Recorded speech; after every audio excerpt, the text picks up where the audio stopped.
Hello everyone and welcome to today's screencast where we are going to do some programming for an Edge application using the FixedIT Data Agent ACAP applications for the access network cameras. So what we will do today is a little bit tricky project to implement a token rotation implementation for the communication. So the idea is that you have your access network camera, you are running some kind of collection script in the FixedIT Data Agent to collect information from the camera, and you want to push this information to an external server. And this part is super easy to do with the FixedIT Data Agent, but for some reasons you might want to do token rotation, meaning that instead of having the same credentials all the time for this application to access the server, you want to have another HTTP endpoint, which is a token rotation API.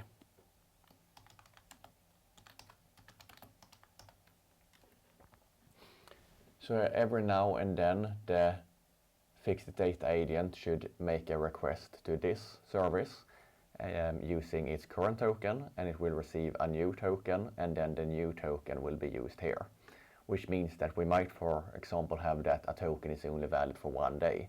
So after 1 day of using the token, we will request a new token, and the next day we will use the new token.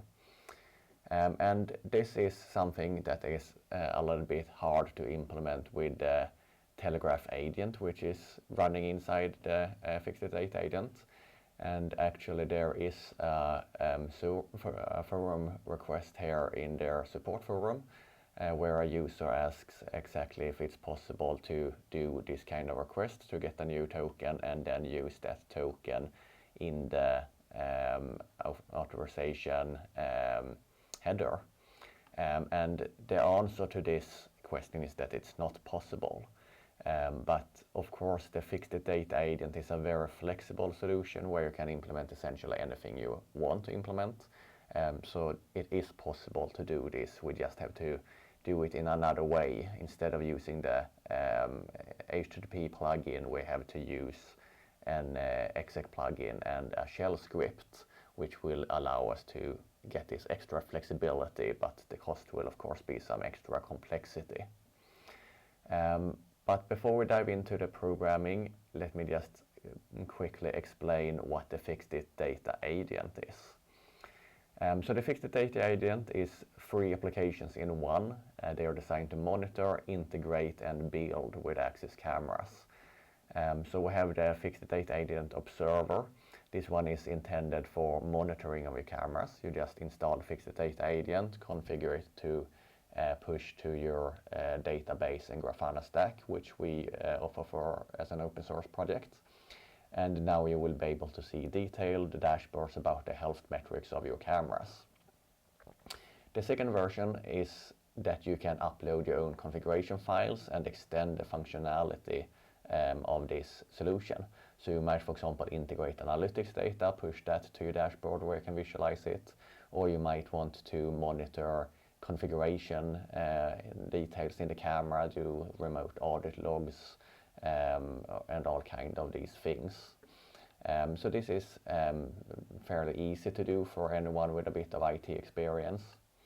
And then we have the more advanced usage of it, where we can essentially build our own Edge applications, but instead of using C and C++, which is the normal required languages to build an ACAP application for the access cameras, you can instead use the data agent as a runtime, and you will just create different configuration scripts, Starlark scripts, which is a Python-like language, and shell scripts.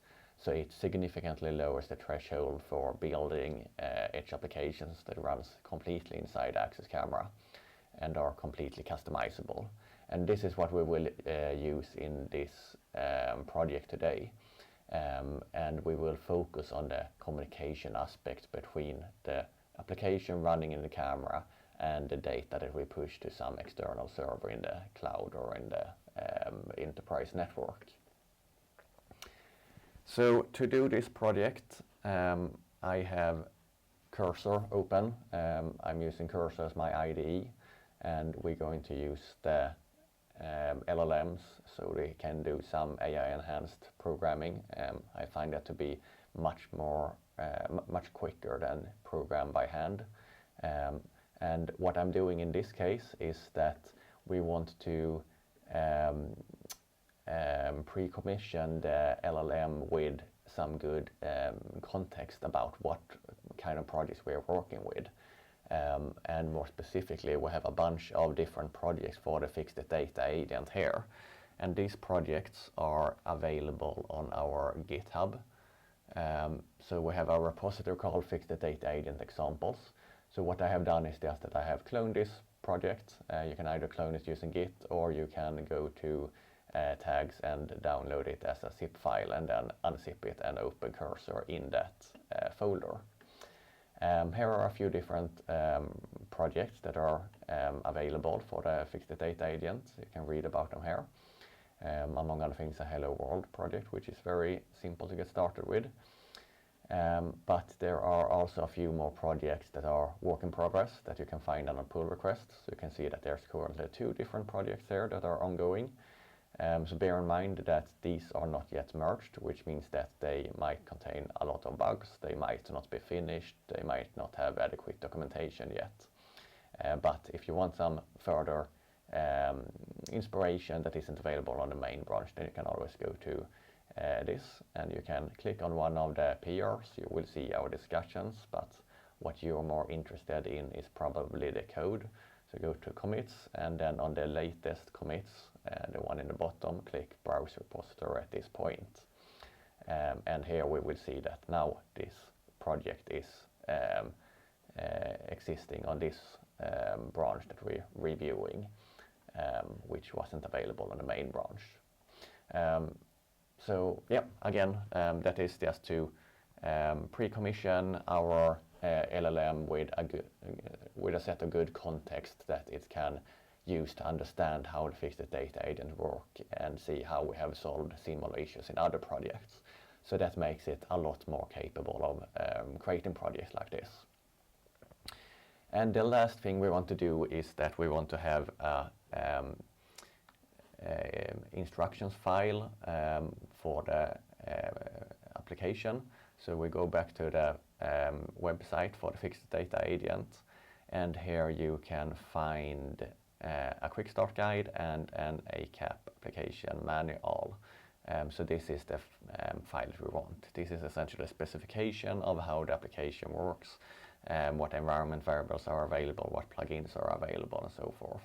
So I'm just going to download this file here, and then I'm just going to add the PDF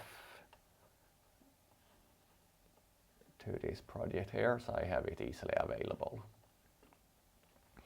And now it's time to get started, so I'm just going to create a new project.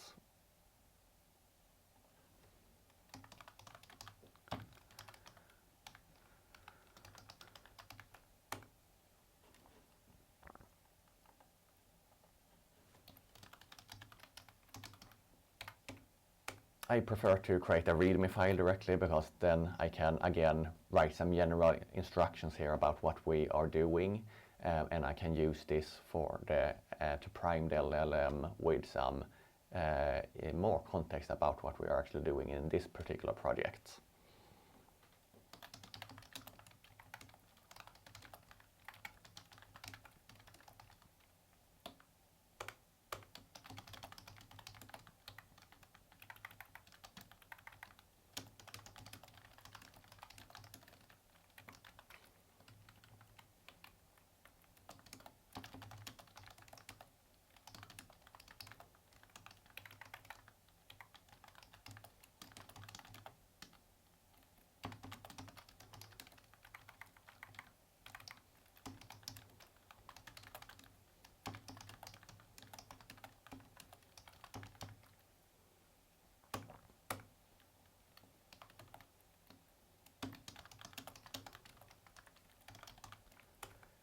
So we're going to create one example server, that we can use to test this.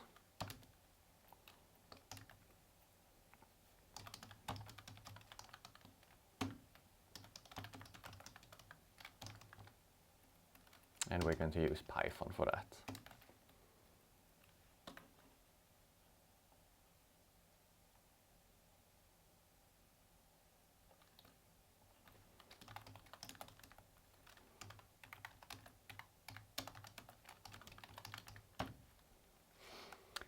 And this server will also be responsible for issuing new tokens.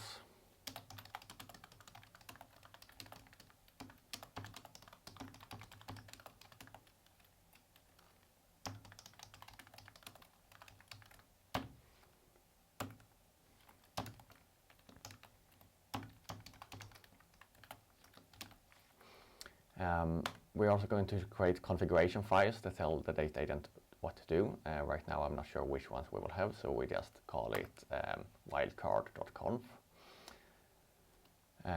And we probably need to create some shell files, shell scripts.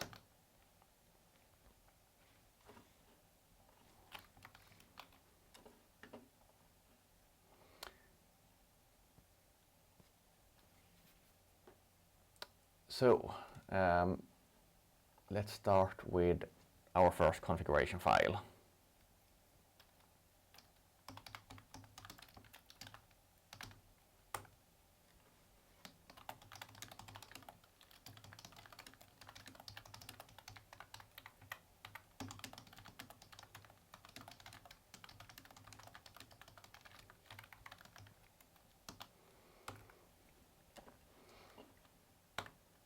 So here we directly get one example of something we can do to get some mock data that we can just send to the server. So I think to get started with this, we're just going to create a simple input to create some data. We're going to create an output that sends that to the server, and we're going to implement the server. So that way we have our baseline utilities, and then we can start developing from there to start creating the actual token rotation service.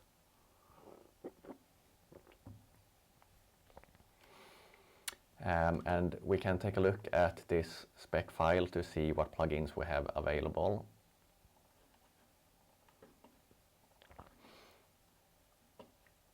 Here is a section called Telegraph Plugin Overview, and we have one section called called Inputs. And here we can see all the different inputs we can use. So if we want to send a heartbeat, we might, for example, want to include the CPU memory utilization, uptime, stuff like that, which we can get from these different statistics plugins. Here's also one called mock, which is good for, again, creating example dummy data.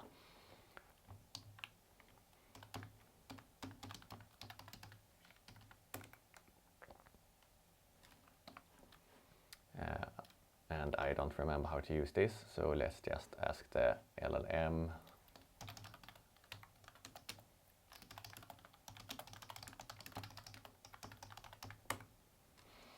So I know that one of the features available in the mock plugin is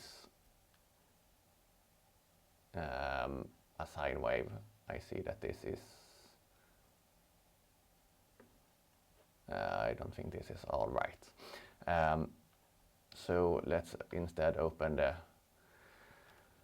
browser and we search for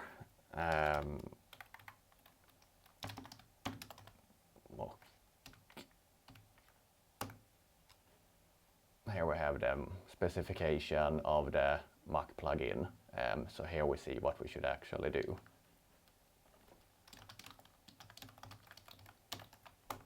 So just let's give the link to the LLM and see if it gives us a better proposal.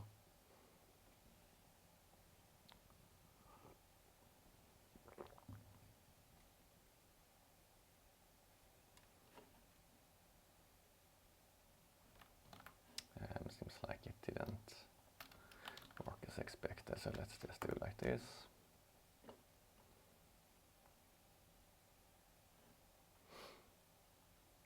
So here we have something that looks more reasonable. So first we can just test this input now. If you have Telegraph installed on your host, we can cd into the token rotation project, and we run telegraph config input.conf, and we do -- tests. So we will see that it runs as expected, and we get two different outputs here, one sine wave output and one mock input with a hello world string. So this input works as expected. Let's now create an HTTP output.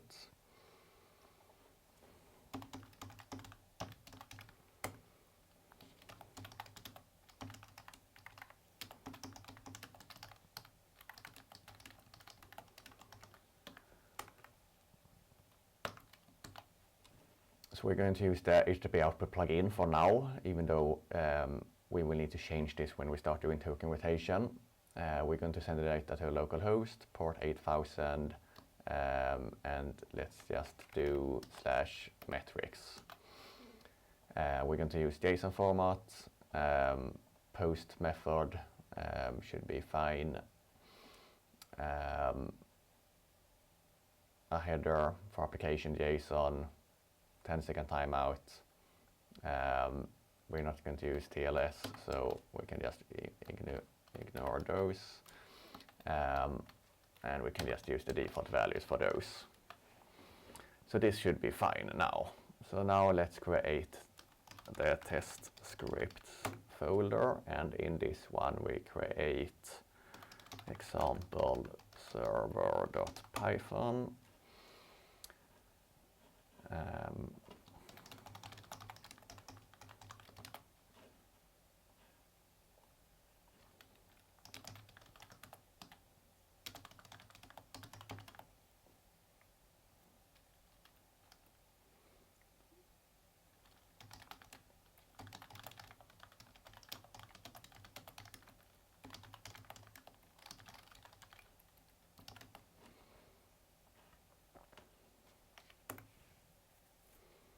We're just asking the LLM to create a server for us.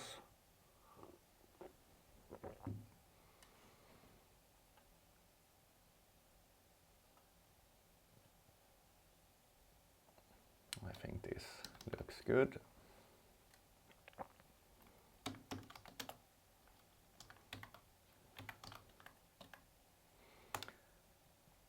So let's run the server in one terminal, and we just open another terminal.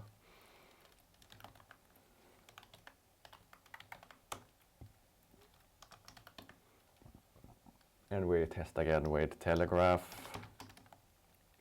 We're going to have the input configuration and the output configuration. Seems like we have an error in our output on line 7. I don't think we are allowed to. Yeah, I don't think it should look like this at all, actually.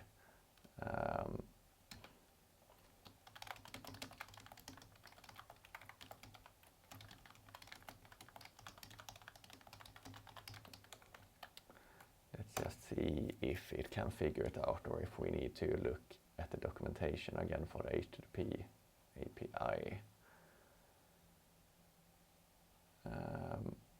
I think this might be better. Seems fine. So we can see now that it has a default collection interval of 10 seconds, which means that every 10 seconds it will run the input and it will send the data. So let's actually override this and say that we want to do this every second for both of these metrics.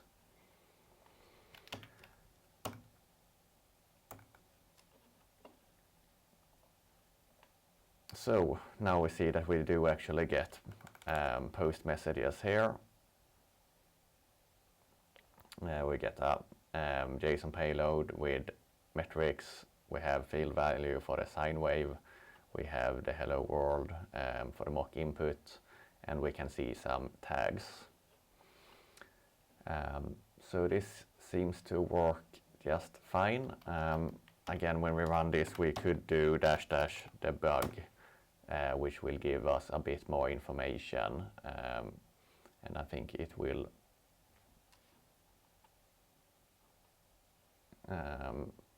yeah, then we will see a log message here every time it sends some metrics.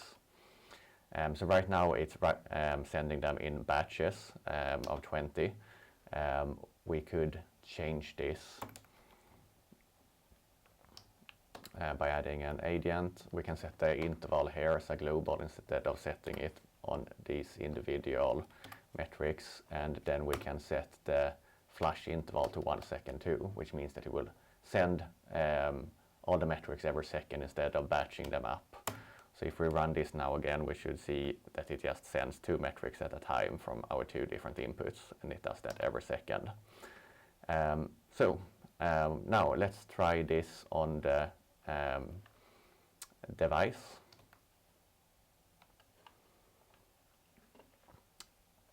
So I have an Arctic 9 camera here, where I have installed the FixedIT Data Agent version 1.3.0, which is the latest one at this time of writing. So I haven't done anything else here than just installing the application and activating the license. So if I open this now, we get to the default page for it. We can see the logs and we can see the configuration. And here we have some bundled configurations. We're not interested in them right now, so I'm just going to disable them. And we're going to instead upload our config files.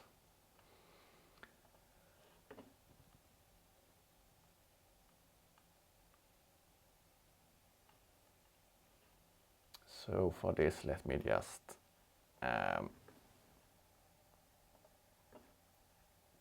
do like this first, so I don't share any too much information about my files on my computer.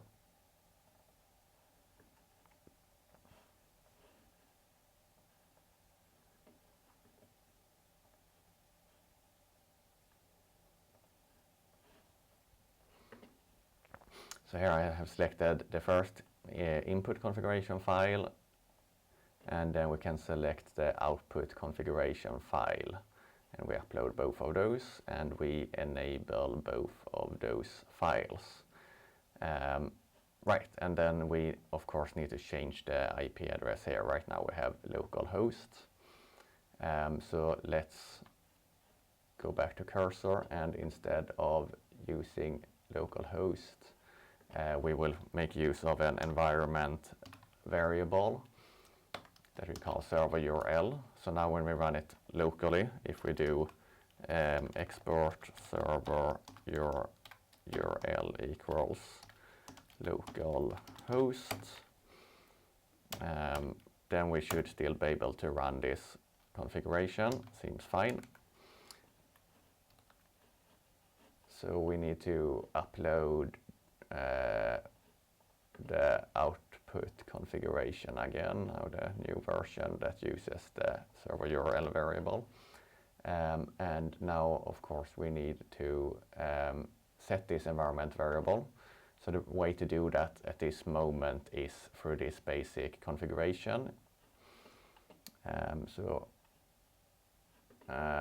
going to go to extra environment, set server URL, and we need to set that to my computer's IP, which we can see here.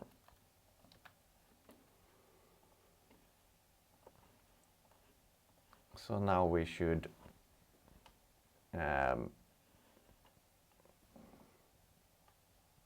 let's see. So right now we're failing to send the data. I think I know the problem.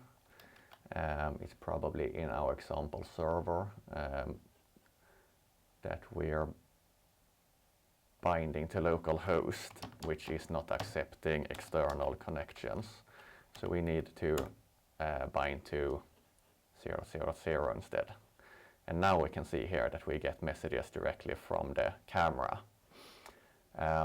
So while we are doing this, let's also add some more tags to this, just for good measure, and we can copy paste that from this section here. This is where the default configuration adds some tags. So let's say that we want to know device model. Then we will add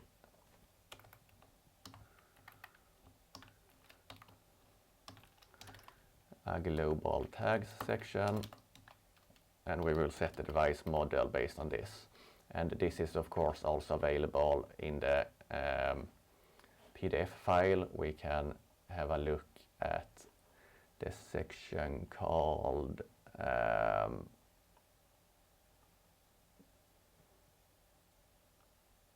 let's see,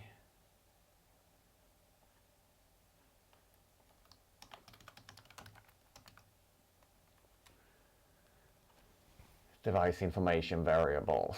So we can see here device prop model. This is set to the model of the camera. Device prop full name is actually maybe more what we want to have in this case. So let's use that. So let's just call the tag device.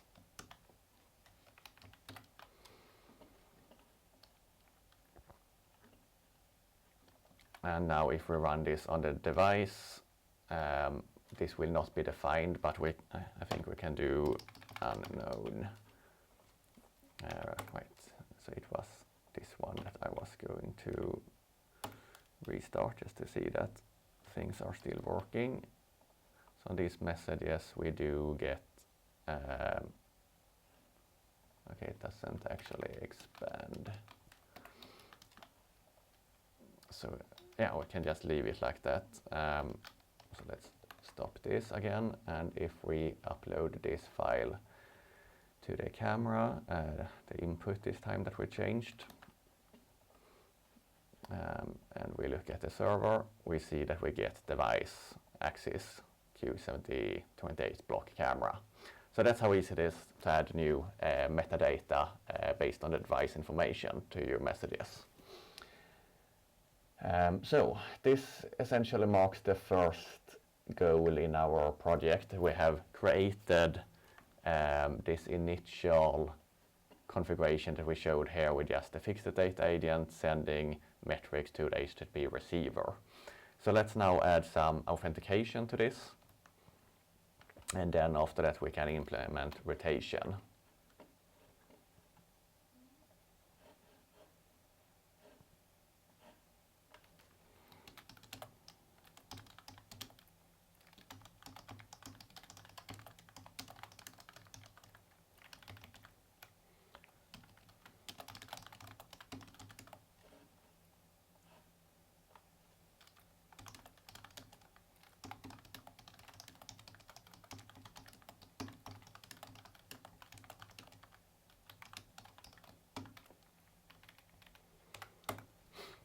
So let's just see if the LLM can figure out how to add authentication.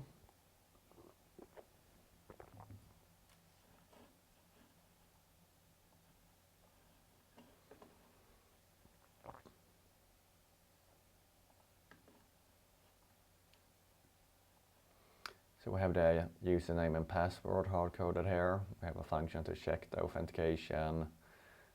We have a context manager that or decorator that adds the authentication check.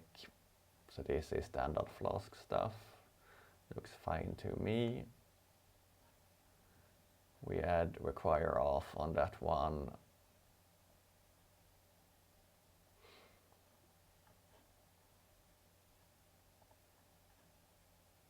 I don't think we need a base 64. It doesn't seem to be used anywhere. And here we can just set username and password. So let's see if this works. And actually, let's just, while we're doing this, we can just disable the configuration to avoid our dev server getting spammed by the camera. So this seems to work so far. And now we can again test yep, we can still send the metrics, and I guess if we remove this, we should not be able to send them exactly. Then we get invalid credentials. So again, let's test to upload a new version of the output and enable these files again and see, yep, we still have configuration being sent from the camera. So that's how easy it is to add static authentication based on a pre-shared key. But now the complexity starts. Now we want to add some kind of way where we can generate new keys, and then the device should start using those keys. So let's start with updating the markdown file.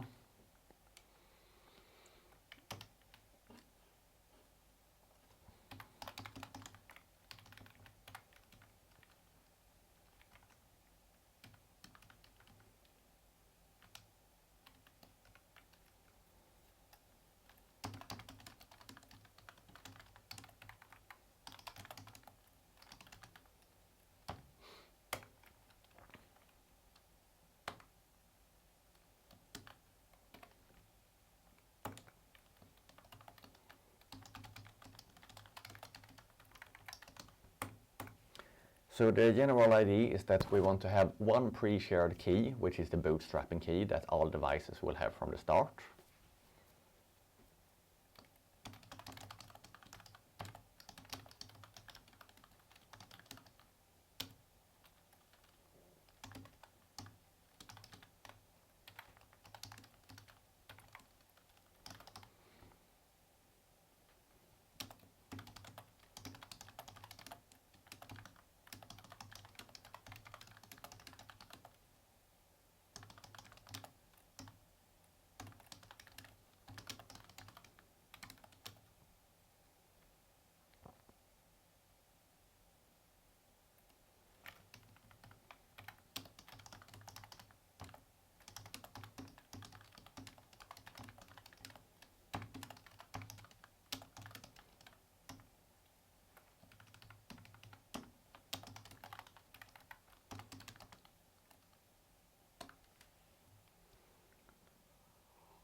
So let's start with this. We might want to make it more complicated later to continue the rotation, but let's start with just an initial rotation upon the bootstrapping. So we have one key that is shared with all devices from the beginning, and then each device will present its identity. We might, for example, use the serial number of the device, which we know is unique. And based on that, the server will create a new randomized token for that device and only accept this token.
So let's show it an example of how the metrics looks like when they are being sent. Actually, let's not do it like that. Let's do like this instead.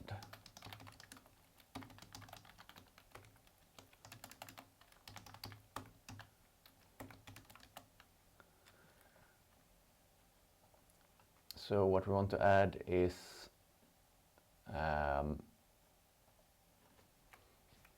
the serial number here. We could use host, but that can actually be changed in access cameras, and it's not guaranteed to be unique if it's changed. While this one is actually the default value is including the serial number, so this will be unique, but we don't want it to break if someone changed the host name. So instead we're going to assume that we have added the serial number for the device, and that will be included in all the tags.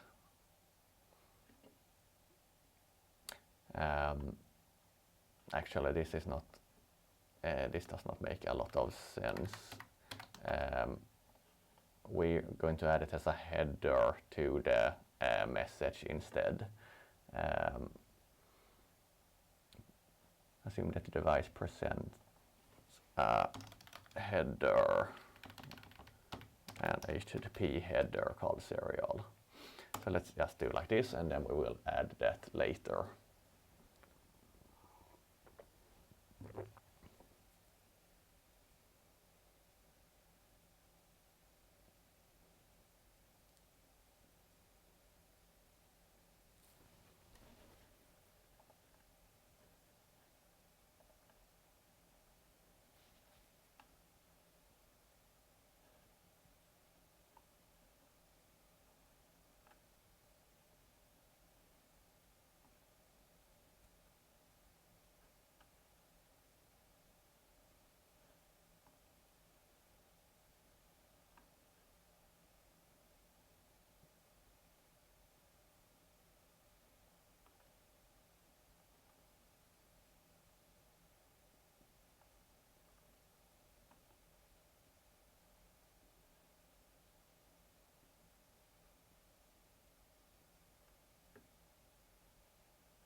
So let's see if we already have a generated token and we return true or false, depending on if the presented authentication token is correct or not.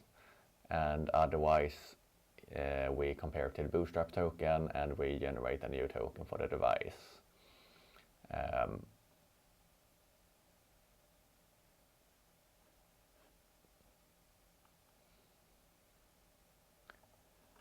So that looks fine.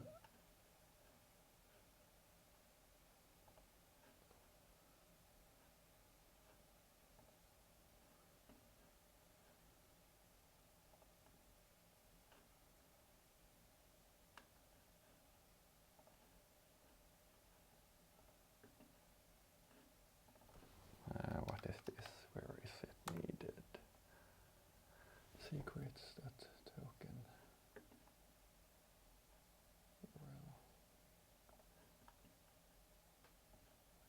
Oops. Not sure like what that is, so let's see. Python import secrets. This might be some library I don't have installed.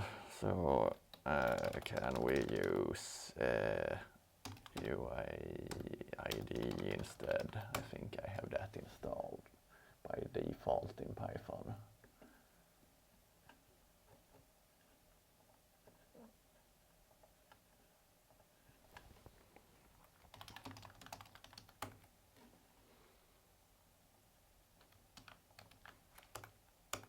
So there we will get a new token on that format instead. So I think this looks fine. I think we might want to have two different decorators, because we want to have two different endpoints, one to push metrics and one to generate new authentication tokens. And it's only the generate new token that should extract the bootstrap token.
So let's see what it's doing here.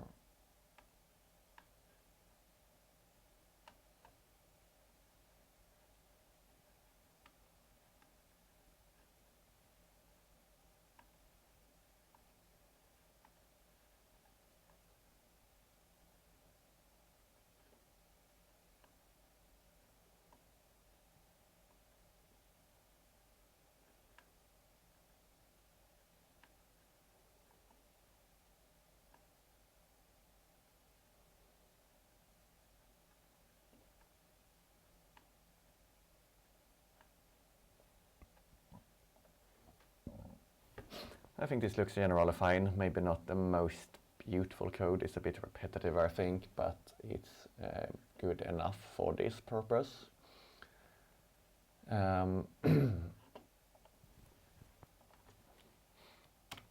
So let's see if we can test this in a good way. So we see that we get the request from the camera, they are getting rejected.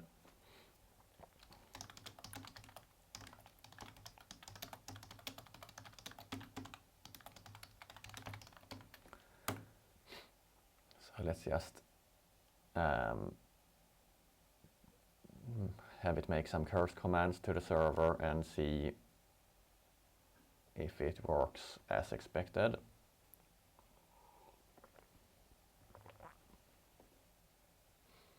Seems to work fine.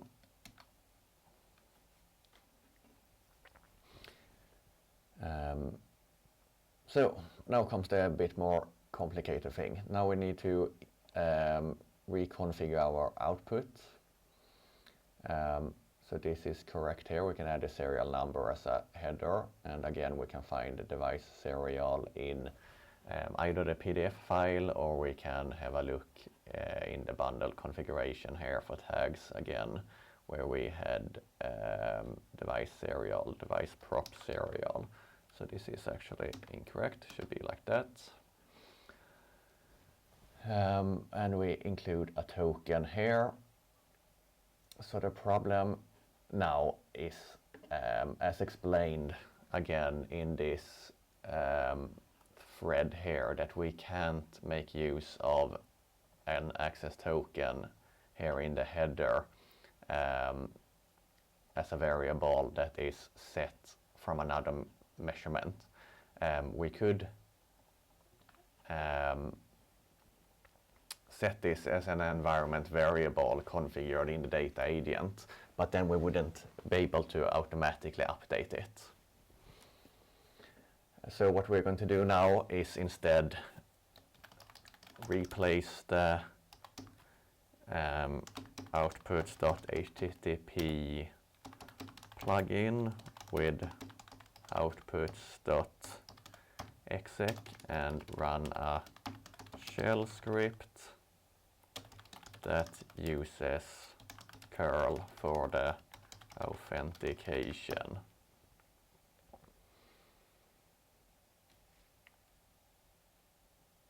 So this will give us a bit more flexibility.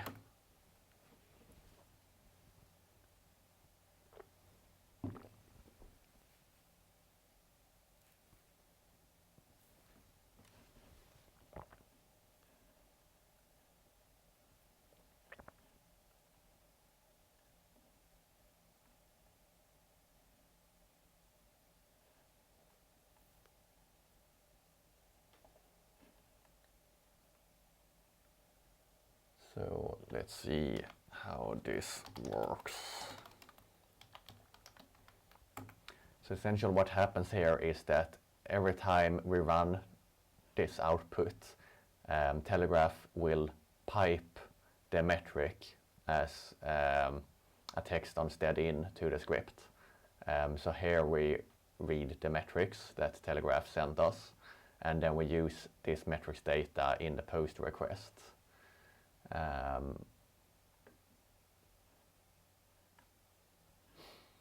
Okay, so I think this generally looks good. So we will take the read the metrics data from the standard input. We will make a post request to the server.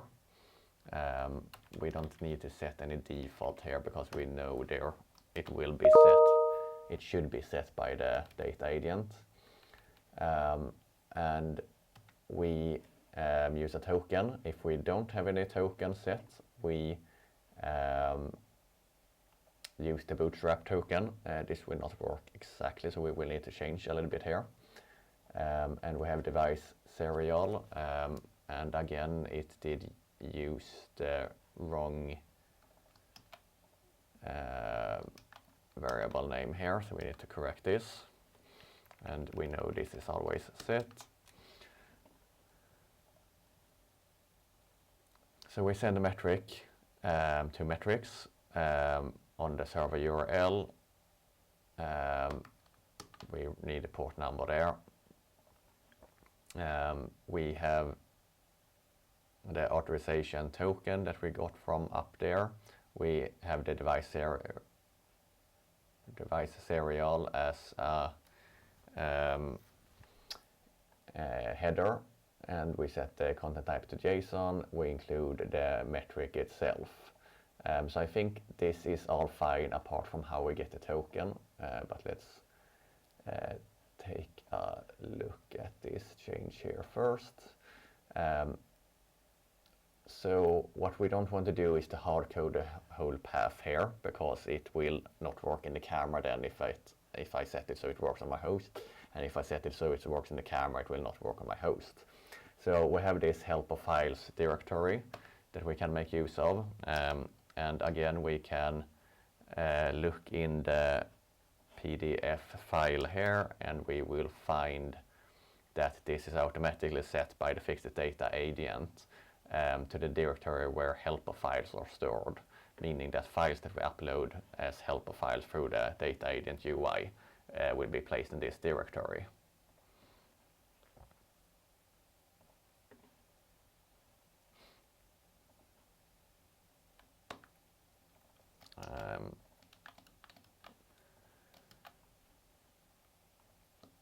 So let's do, what did I do now? Oops. Let's remove token from there.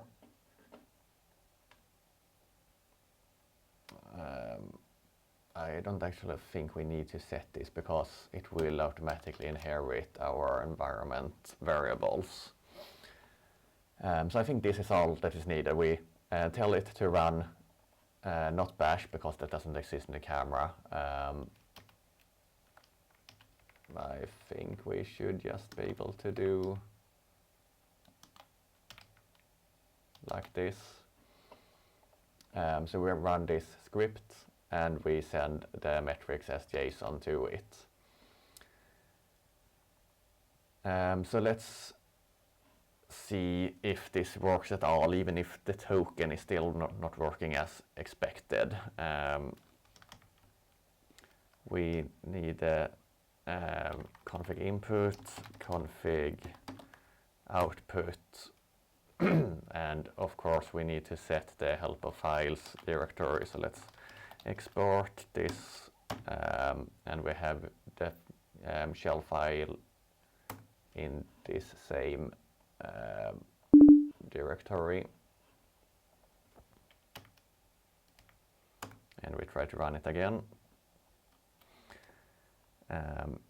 So it doesn't have permission to run the file. We need to do mod plus X to make the files executable. Exited with exit status 6. So let's take a look at that. So that means that curl exited with status 6.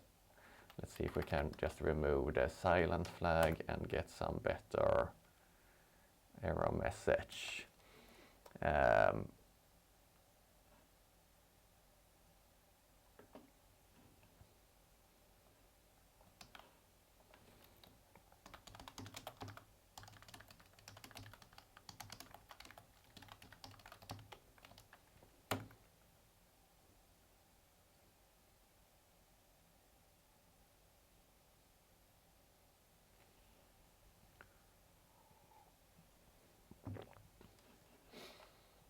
Doesn't hurt to have some validation of input arguments. I think this probably looks fine. And then we do some parsing of the error message.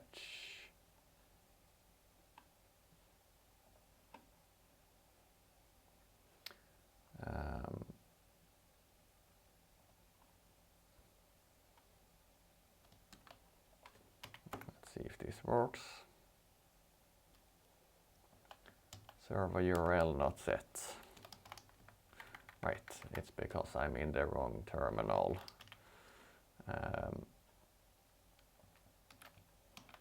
It was in this terminal I set that. So let's keep it like that.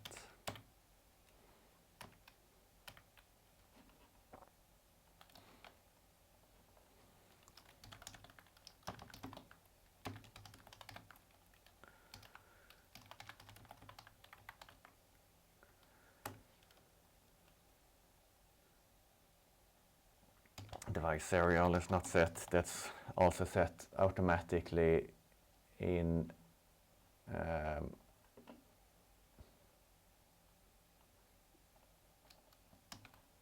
the data agent. So we need to set it here also.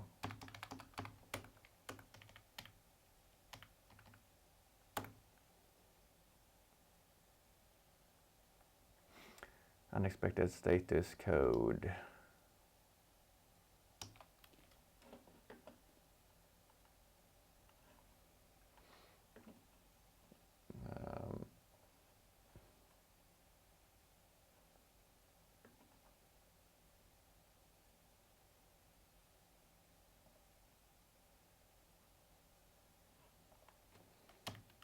Let's see if we run it with debug if we see more of the error.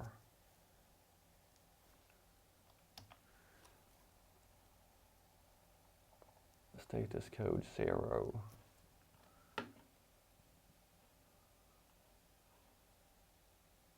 That sounds like a bit strange code.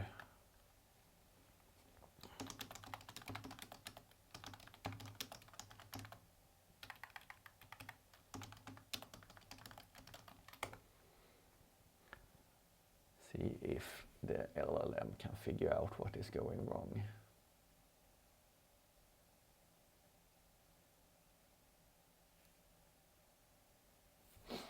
Right, so I'm not at all running the server.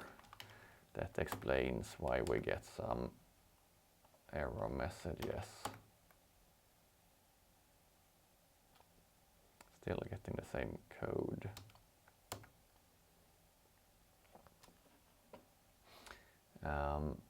So let's try to run the script directly. and let's just echo some JSON message to it.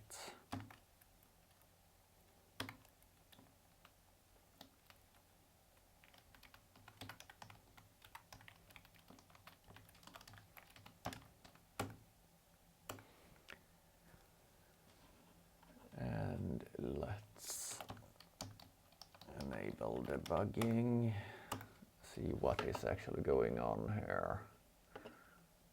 So this is the curl request that we are doing.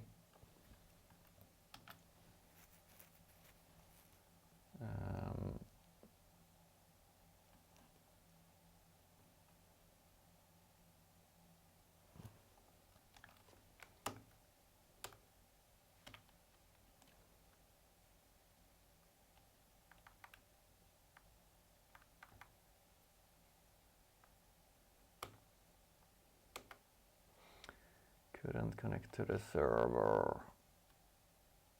We're missing the port number.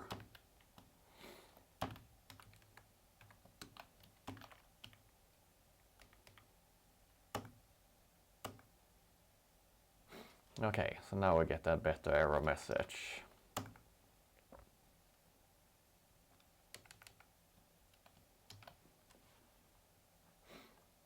So now we get device not registered because we're trying to do a push to the metrics API, and that one is only accepting the dynamic generated token. So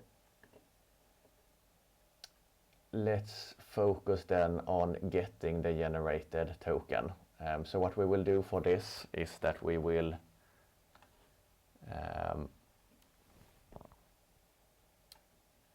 create a flow where we have a timer, let's say in this case every 5 seconds, and every time that timer is triggering we will make a request active token,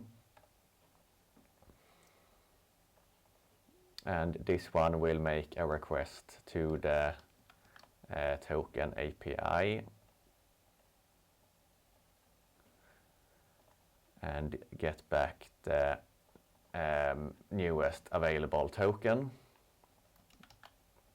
and then we will do save token to file. So that means that we will always have a file with the active token, and then our other script can make use of that token. So our other workflow is essentially a 1 second timer, and every 1 second it collects metrics.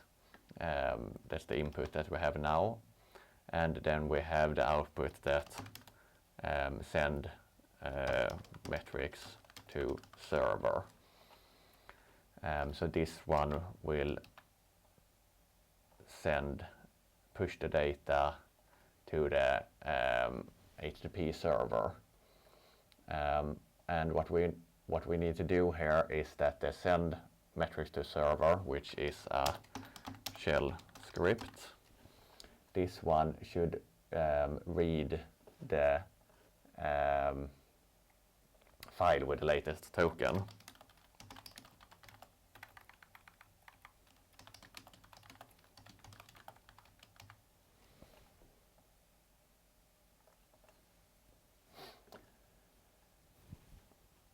So something like this is what we want to create. So let's now go back to the file. Let's update the README file, authentication flow.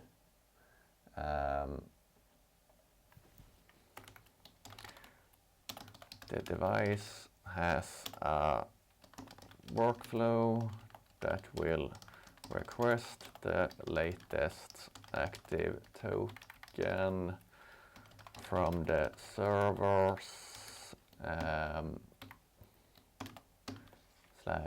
/generate token endpoint every 5 seconds. The workflow will then save this token to a file in the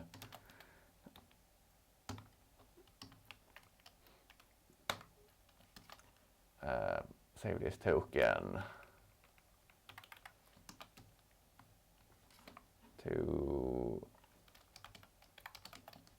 this file. The device has all the workflows in the device,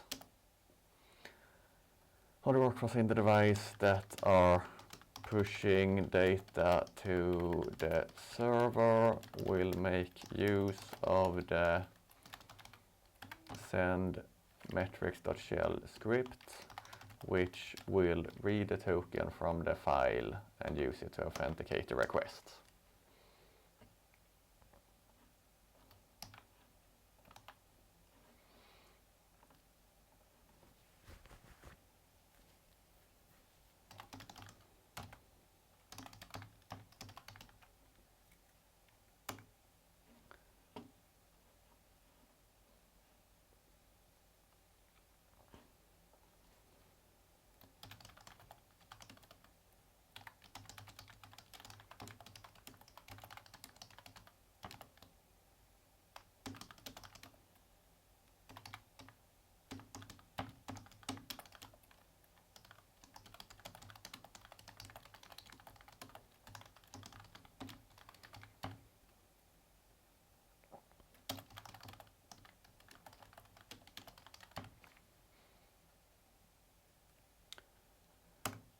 So something like this.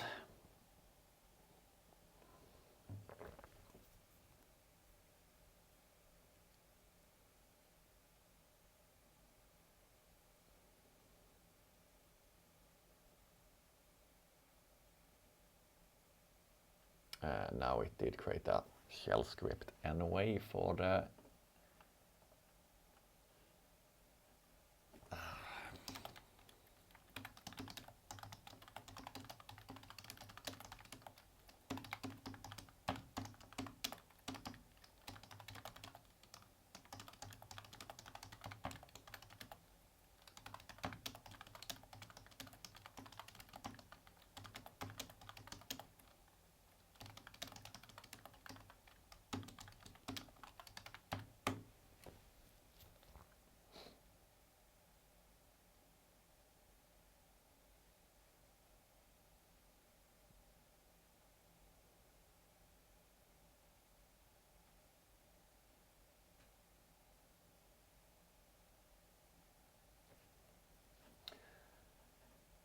So let's say this looks more like it. Every 5 seconds we make an HTTP request to port 8000 on the server / generate token.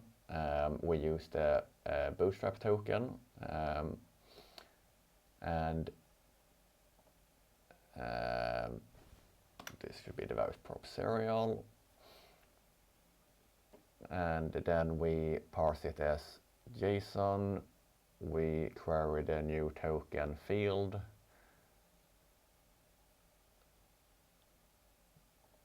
and we call it device token. And then we need file output to save the token to a file.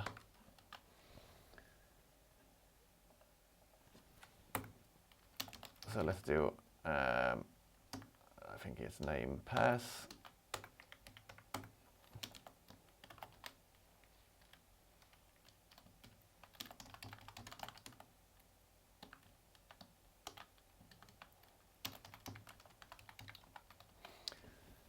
So we say that this output should only consume this metric, and it, so here we already had something. So it will make use of the information in this token and save it to a file.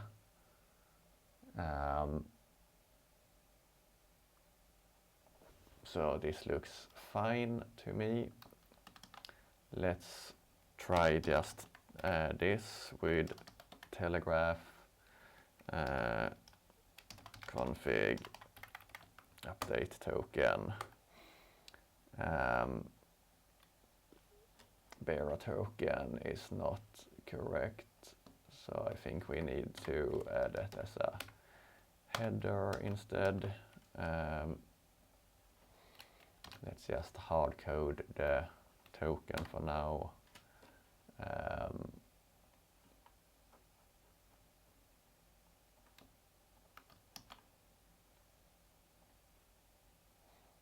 We have it there.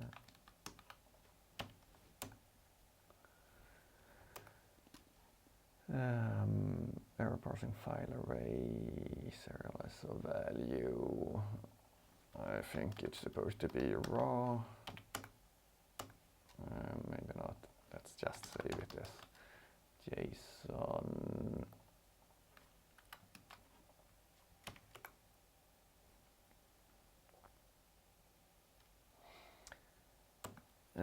Okay, RM plugin, parsing metrics failed.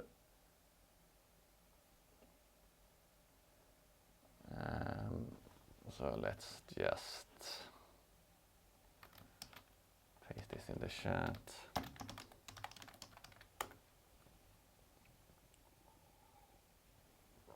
See if it can figure it out for us.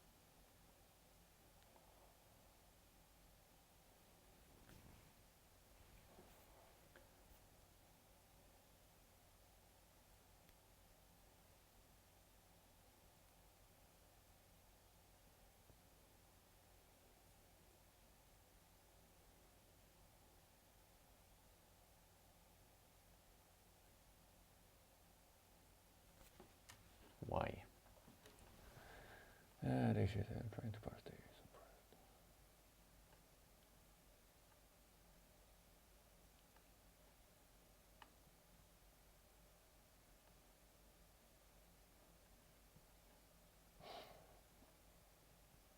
Okay, so that's a fair point, but we could actually just change the format of the API response instead, so that we can continue to use the HTTP input for now.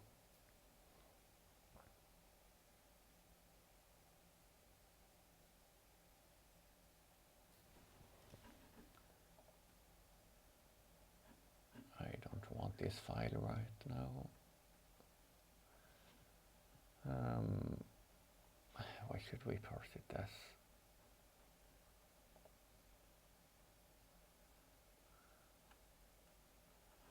This is so stupid.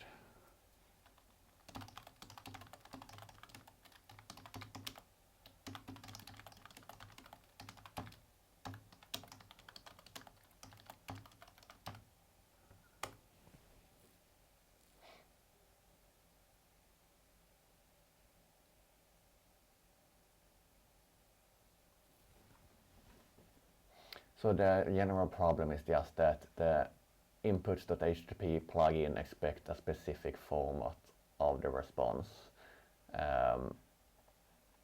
So the actual values in the response can be different, but the general structure of it needs to be in a specific way.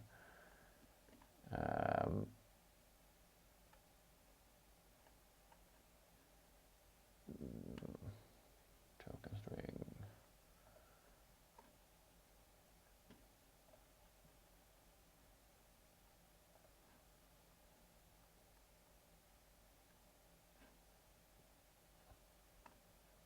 Why does it change that? We should still save it a file.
Yeah, this seems more reasonable. So this is the kind of format that the HTTP input expects it to be. So it should have name tags and fields, and those can contain any values, but we need to have that general structure.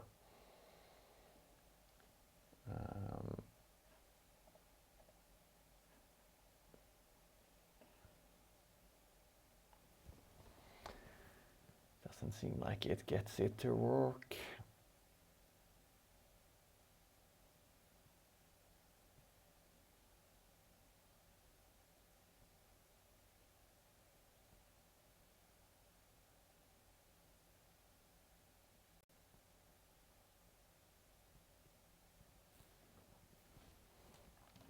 Let's see if we had any good example here.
Okay.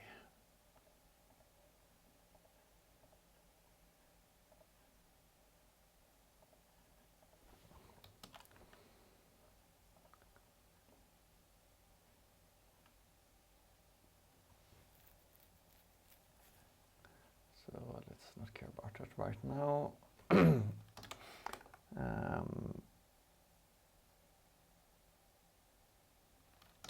Let's remove the token file and then test running this.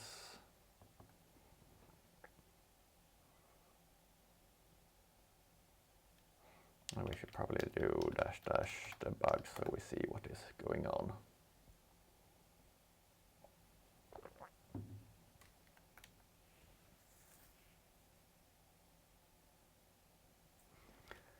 And there it did actually do something. So it wrote 2 metrics to the file.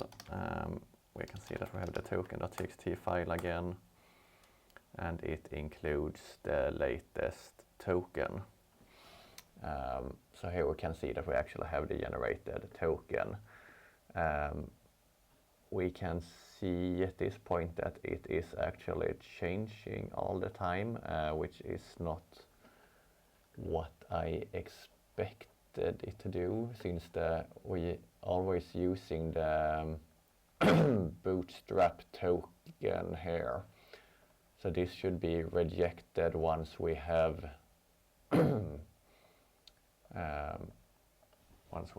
something. So let's just stop this again to avoid spamming our server. we remove the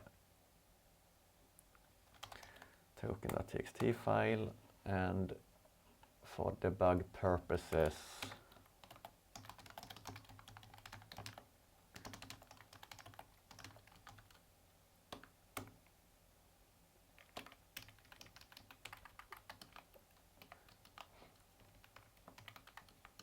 so we can do like this. That way we also get the metrics directly on in the terminal. So right now the server is not at all running, so we should just get error messages. Let's see what happens.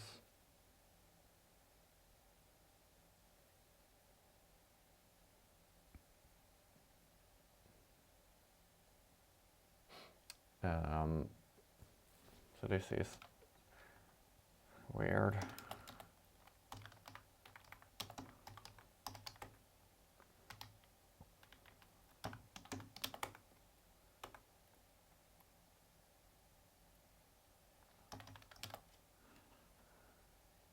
So we actually have multiple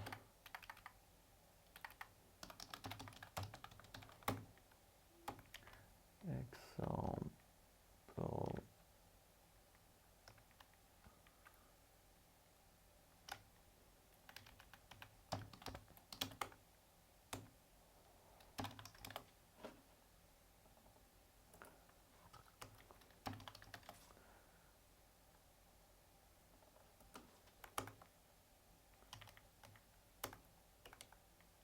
Okay, so now we don't have any server running anymore. So now we should just get error message, yes. Connection refused, yes. Good. And let's remove the file again. And now let's have a look on the server. So on the generate token endpoint, we have the require bootstrap or token, which is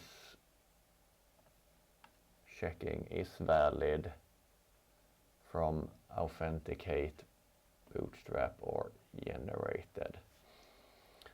And this one checks the serial, and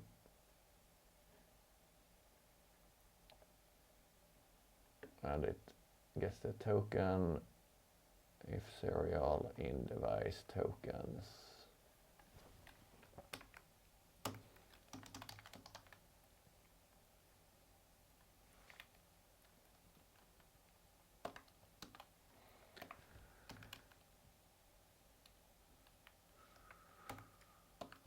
Let's just add some debug logging here. So this is the problem.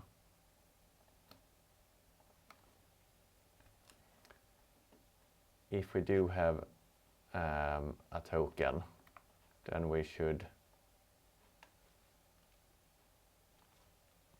not accept the bootstrap token.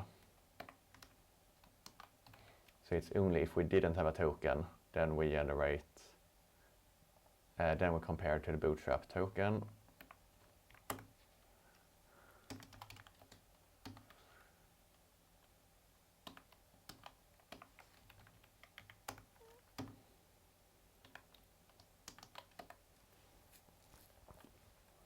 So let's start this server again.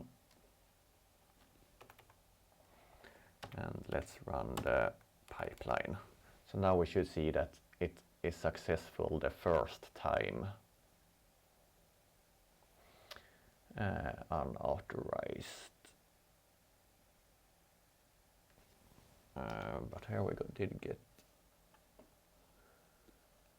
received static code for 1, expected value 200, but we did actually get some kind of metric here. Maybe it's just a timing issue. Let's look at the logo. Bootstrap token accepted. Device unknown. token generated. And then after that, the first request had a 200. Yes, I think it's just a timing issue in the log generation. We did get accepted the first time, we generated a token, and then after that it gets rejected because it's still using the bootstrap token. So I guess that is good enough for this point right now for the first iteration of the rotation. Right, now we're not getting anything at all since it still has a token. So let's just restart this.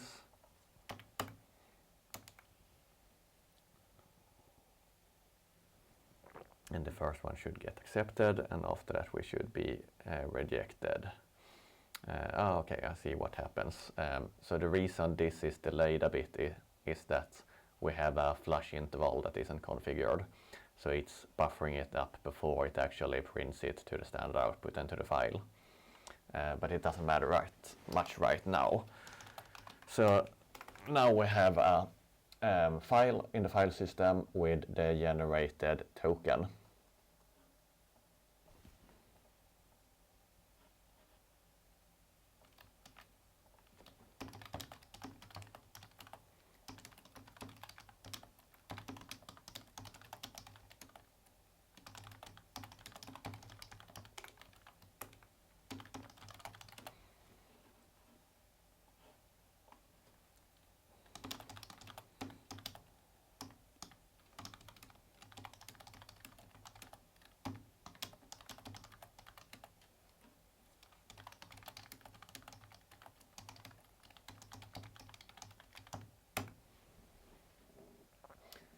So what we want to do now is update the script that is sending metrics so that it automatically parses this file, gets the token, and uses that for authentication.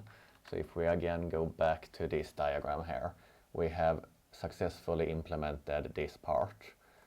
So now we're updating this script to read this file to get the token and use that to send the HTTP metrics. Let's remove that and the token file. Exactly, read the token from file, fall back to bootstrap token if not available. That is not needed since it will not be accepted anyway. Not accepted by the server. Instead, exit with error code if we do not find a token.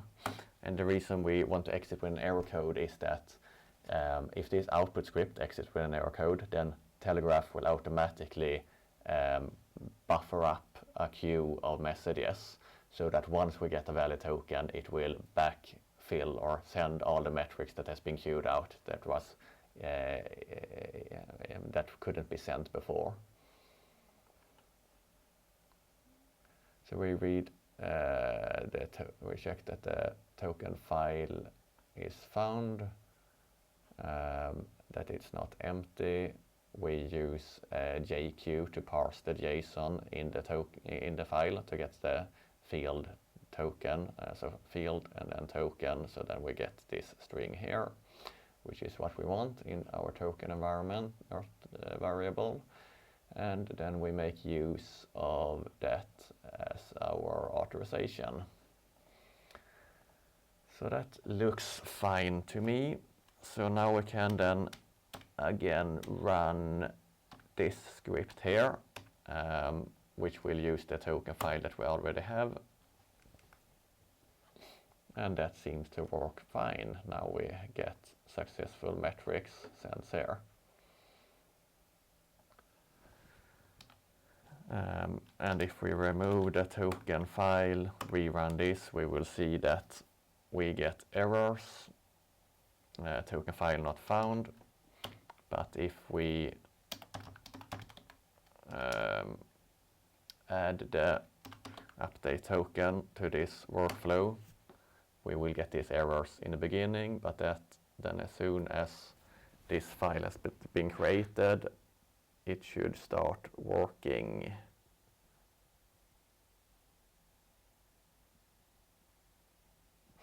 Doesn't seem like it is working. Token file is empty. So why isn't right? Because the server doesn't accept the bootstrap token because we have already generated one. But if we restart this, then everything starts working.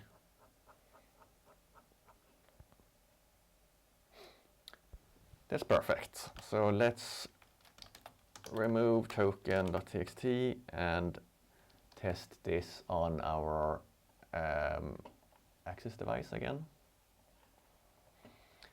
So we need to upload update token.conf.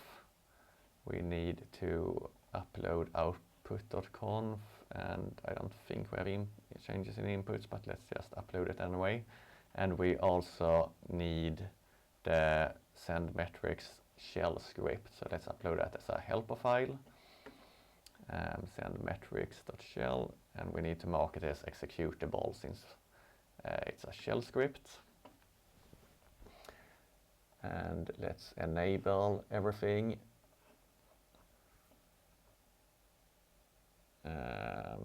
And no such file or directory. Send metrics.shell.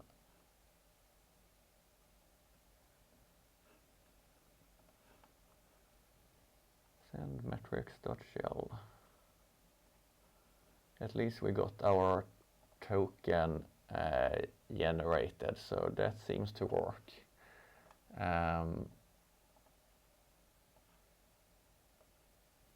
But it doesn't find this file. There's a double slash before misc, but that shouldn't matter. No such file or directory. That is indeed very strange. I see the file is there.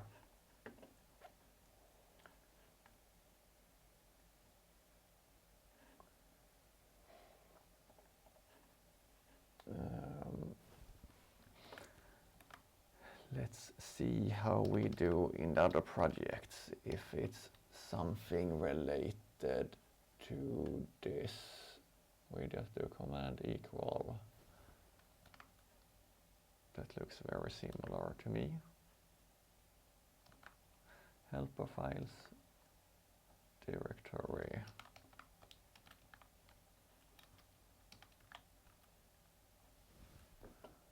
Send metrics.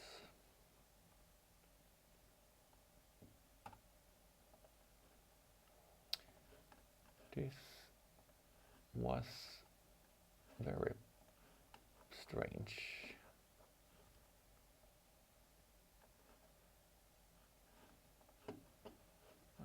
Let's disable this just to get a bit less stuff in the log. And we can also enable debug mode in the application.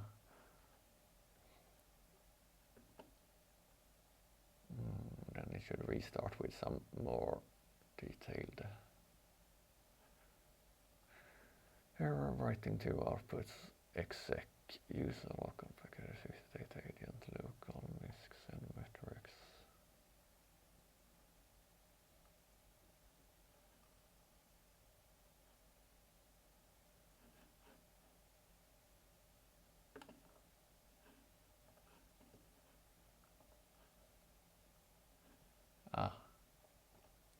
That's a bit misleading error message, definitely, but I see the issue now.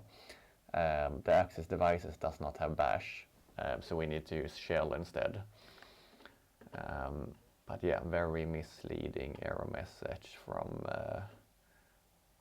from when executing that script.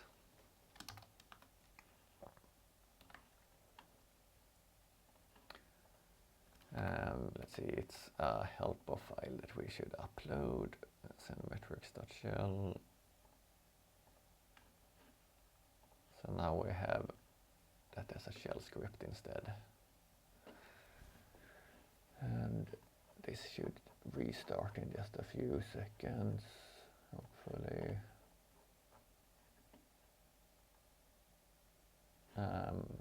Yeah, actually it doesn't restart when we upload a new shell script file, but we can just disable and enable this output, and that will cause it to restart. There, it restarted. Exited 1 with exit status 1. So let's run this on host again and see if it still works after changing to shell. No, it does not. So let's just script exits with error after changing from bash to shell. We have to use shell since we do not have bash.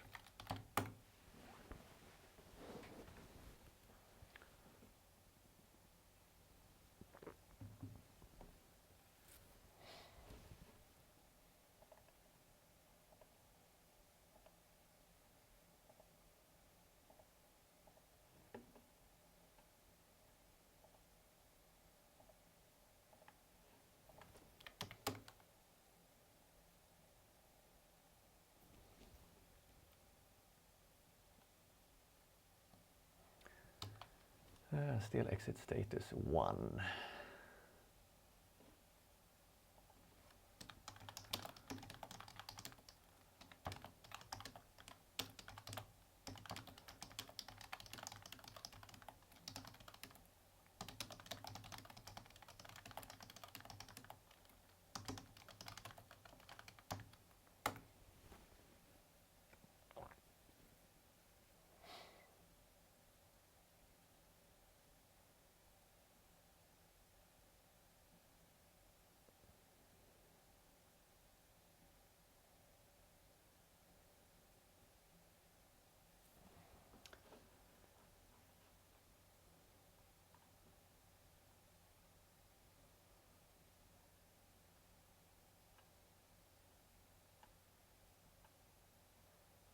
Looks fine to me.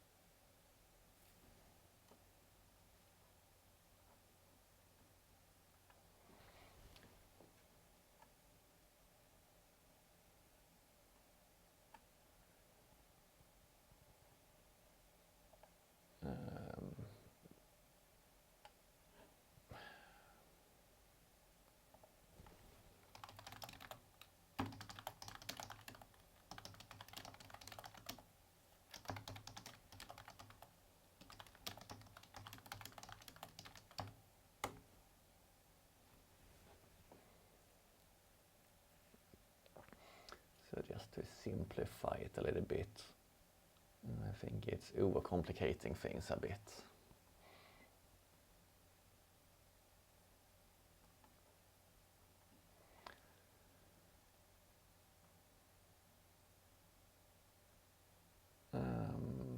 Token file, get that one, okay, seems fine.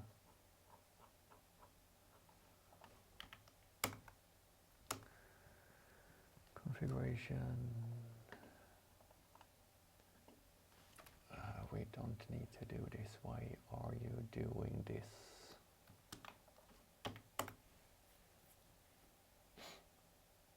Exit 11. Error token file is empty. Okay, and that is expected at this moment. So just let's restart the server and restart this. Now we get exit 11, there we got a new token generated, and now it is correctly sending the metrics. Excellent. So let's then update, it was just a script that we changed, right?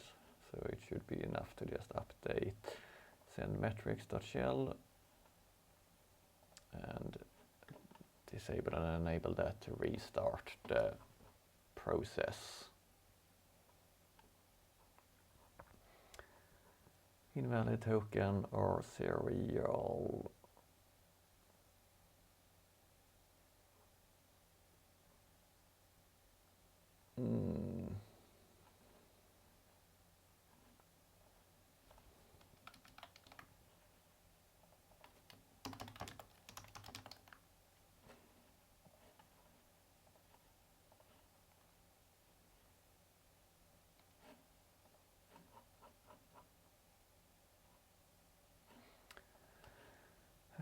Let's just disable those again, delete the token we have now, restart the server to make sure we are in a good state, and then enable all the files, because I think we had old tokens. Since we restarted the server, that token wasn't valid anymore, and that caused the issue. So now we get generate token received status code for 1 unauthorized.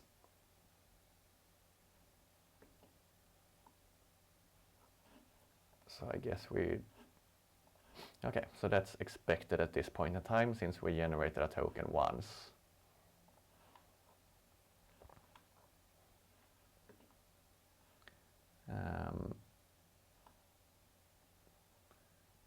So the only thing that is a bit strange is that I don't see that we are actually pushing any metrics, but okay, we seem to do that.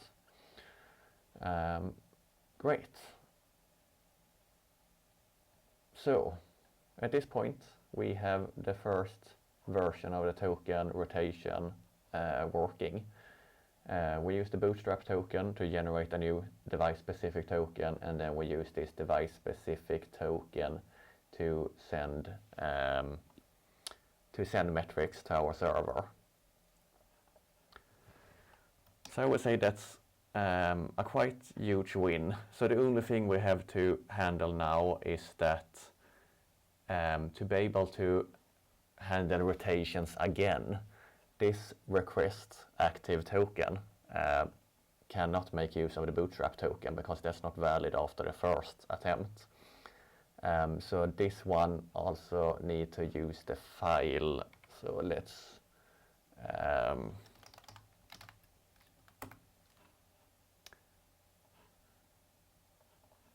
so we are saving this in a file, and this one is reading this file.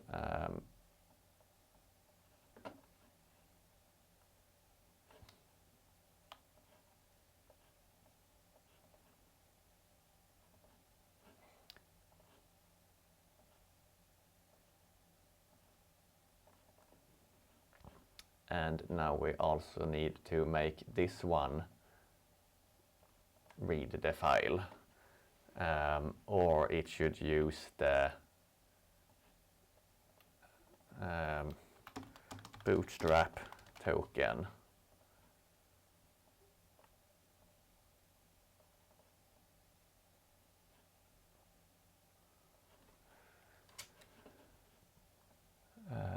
So this one is the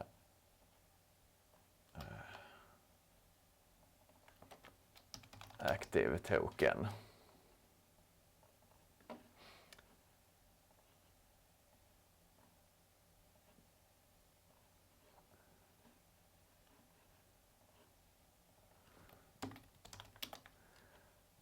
So this one will, if the active token exists, use that one. If that doesn't work, use the bootstrap token. So this means that again, instead of using the HTTP input here, we need to change it to a shell script. So we can read the file. So I'm going to say that our goal now is to change the HTTP input in update token so that it will use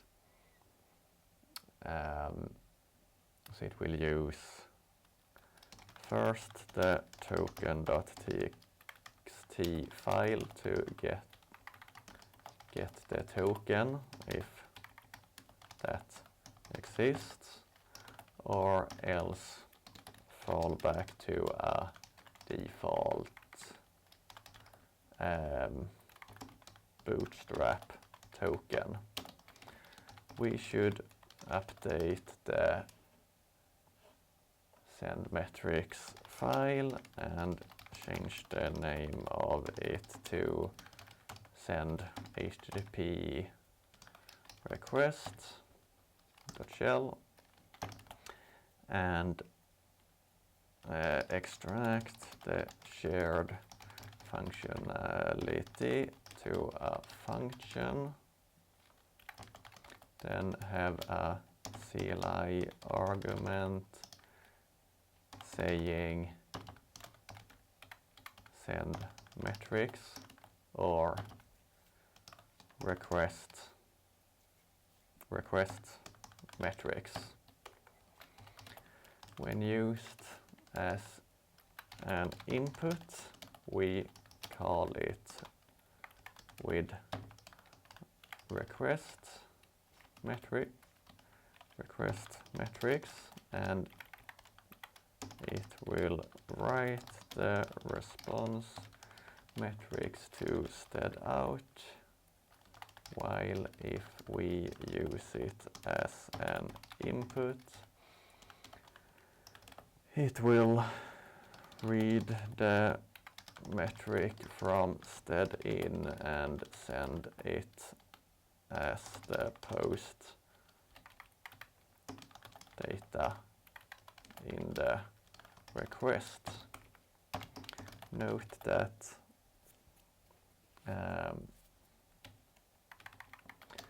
we should have an option called fallback token that we set only when using it in the update token.conf workflow, but not when sending metrics.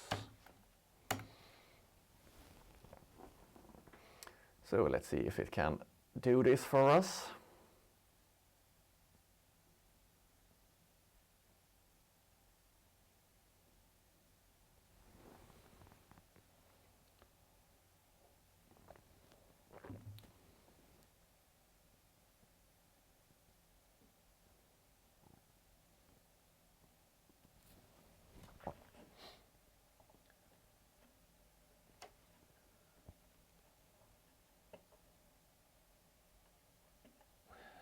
So let's see, why didn't it just rename the file? Maybe I should have done that first. But it uses shell, not bash, that's good. Script to make HTTP request with token-based authentication. Supports two modes. Request metrics makes a request to get data, output response to stdout for telegraph input. Send metrics, read the data from stdin, send as post body for telegraph output. Get token, fallback, token file, try to read from the file first.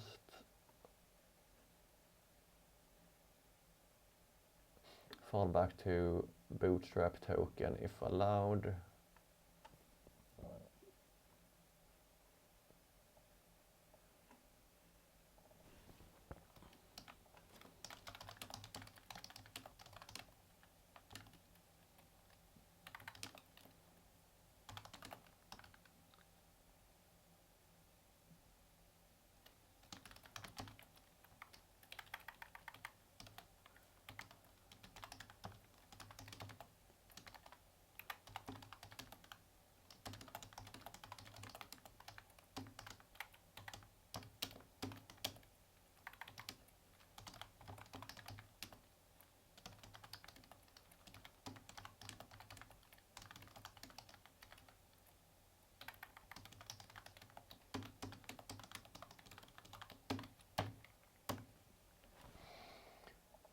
think we can do that a bit cleaner in that way.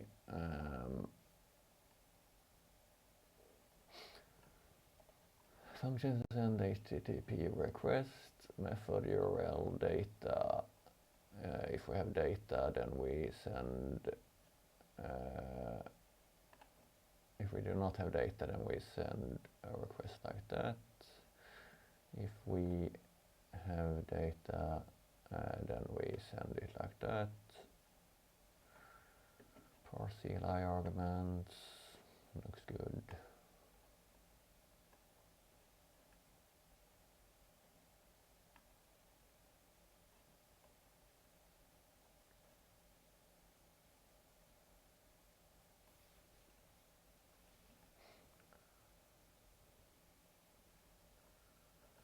And we can actually take the URL as input to the script, e.g. -- URL.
Okay.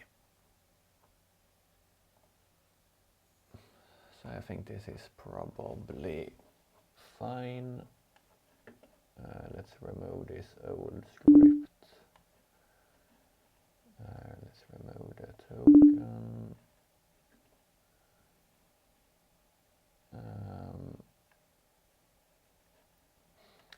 And let's see, update token, if available, better bootstrap token. Change it to an exec input.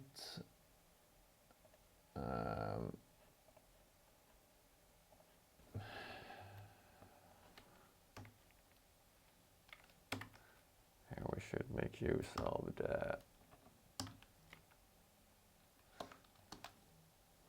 this variable.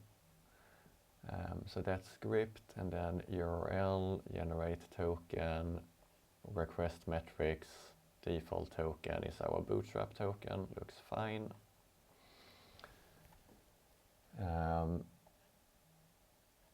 So actually, let's, by this time, we can just as well do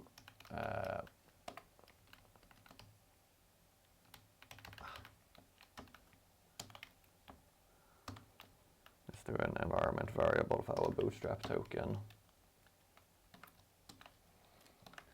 And let's update our application.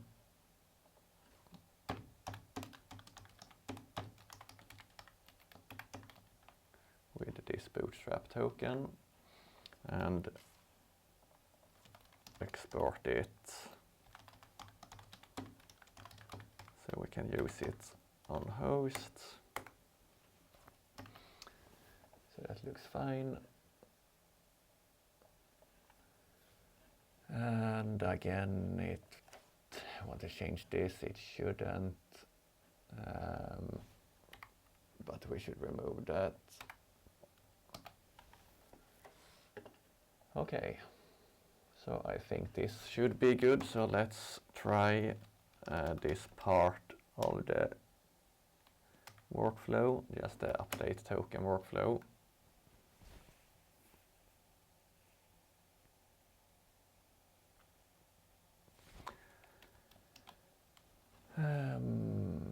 Dash URL executable file not found. I think the issue is that we need to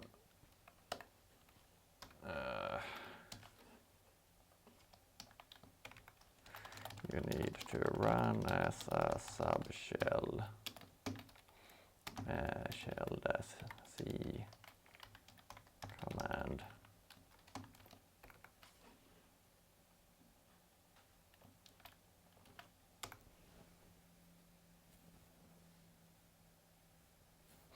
Could probably have made that change manually, but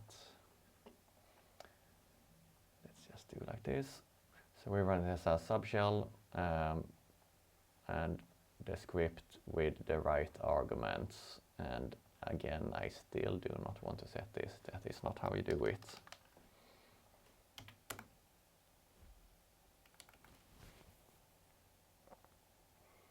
Executable file not found in path.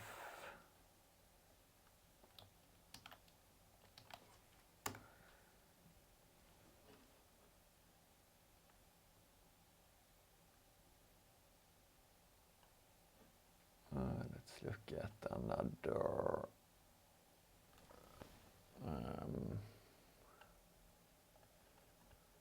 How do we do it here? There we don't have an argument.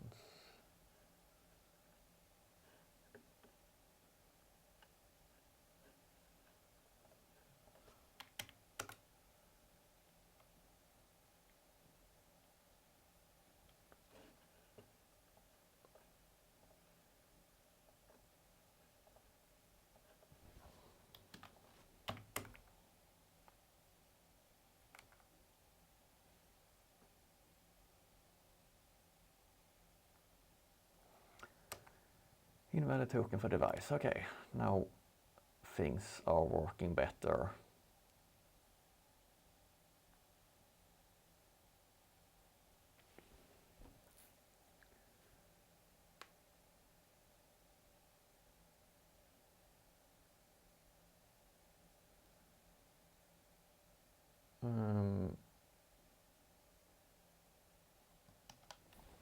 So let's remove token. Let's start from the beginning here and see what happens. Again, where is my server running?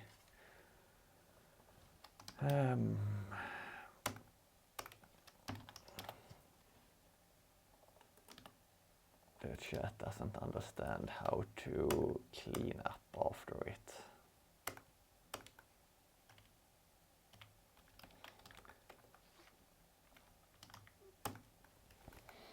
So now we shouldn't have any server. Let's see exactly. No response from server, so let's start the server. And right now it gets spammed by the camera again. Let's just stop the data agent for now.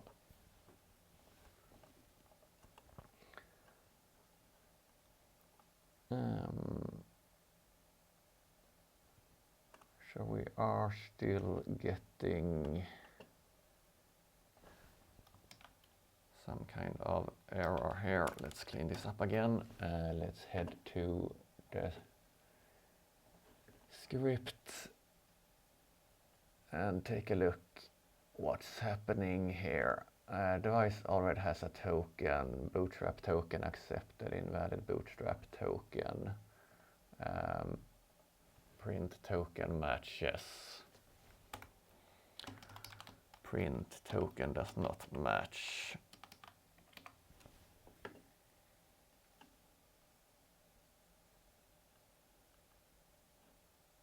And not the best of for security, but let's for debugging now just write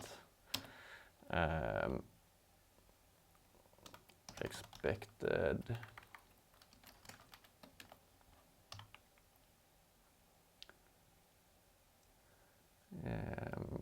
device token serial is token. So let's run this and see what happens.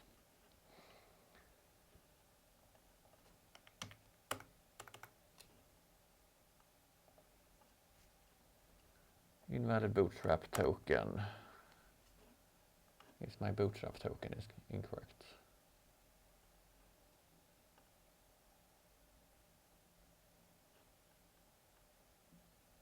Right, and this is probably because we already have, do we have a token? Yeah. So it's not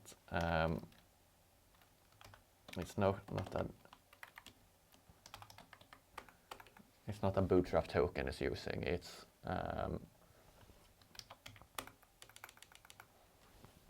it thinks it already have a token, but it doesn't. So let's start it again now from a clean state on both ends, and then we get bootstrap token accepted, token generated for this new device. Device already has a token, token does not match. So it still uses the bootstrap token, that's the problem, while this one actually exists.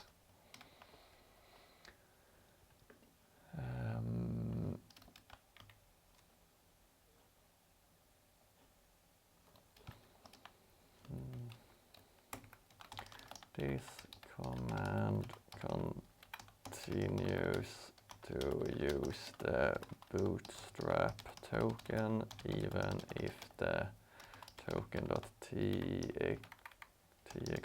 exists. Why is that?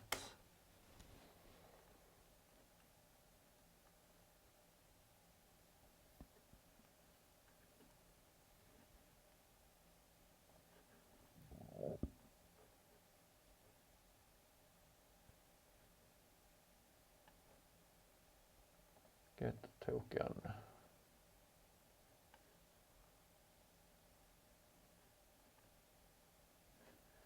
Oh, you shouldn't do that.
This doesn't matter now.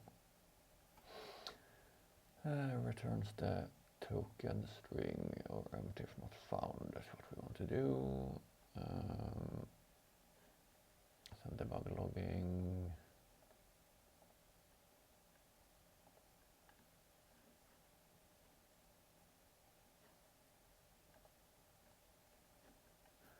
So we get the token. If the token was not set, then we use the default token. If and I guess this is set to empty if not.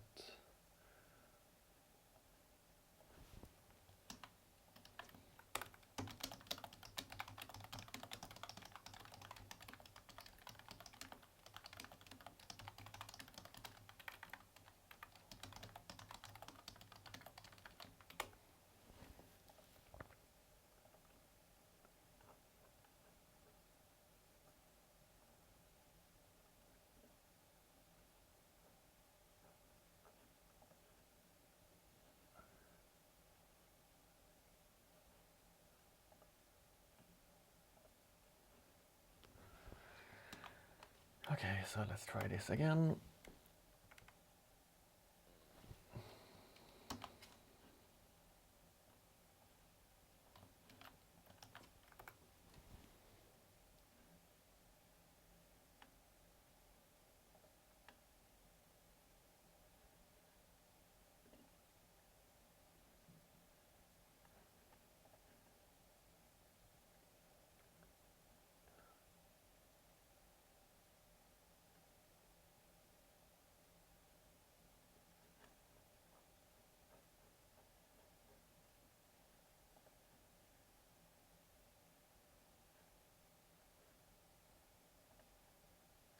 We can just show the whole token here. It's not that long, and we shouldn't do that in production, of course, but right now for development, let's just print the whole token.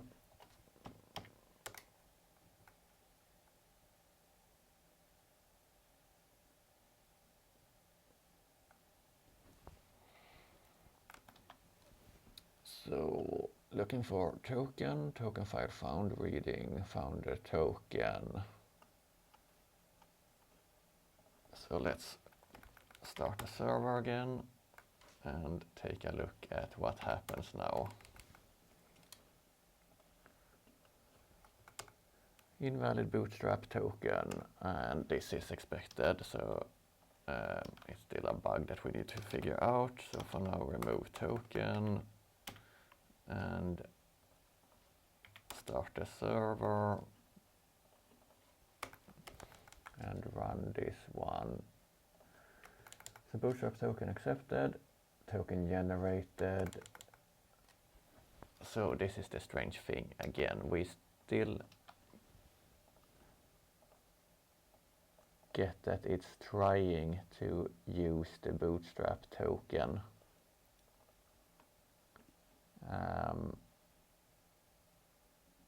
But this one actually says that it did find final token. So token at this point is correct. We are in the request mode. Send HTTP requests. So this should probably take the token as an input.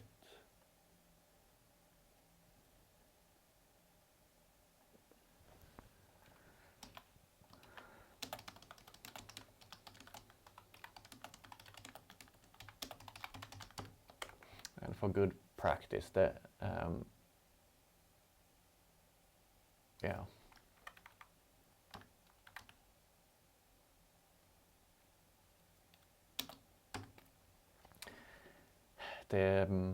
this problem arises because token is also, I think, defined on a global level, or is it?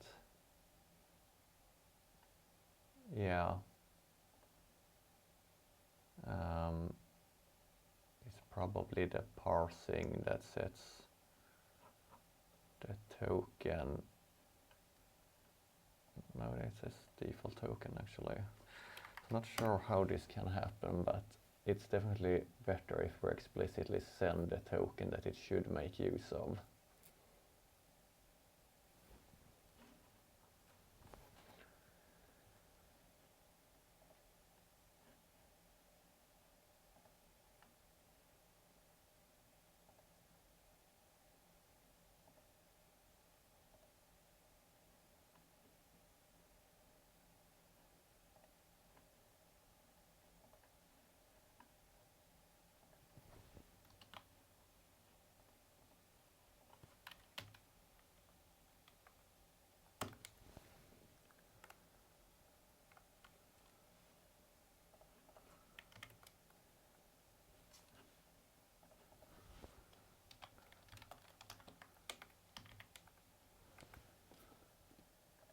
Let's see if this resolved the issue.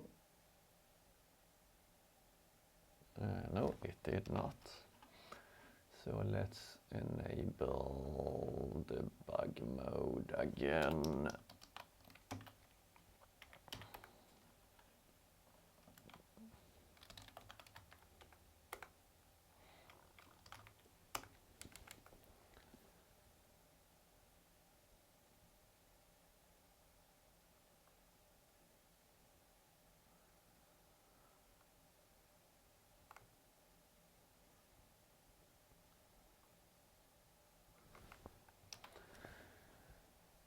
So let's see what happens here.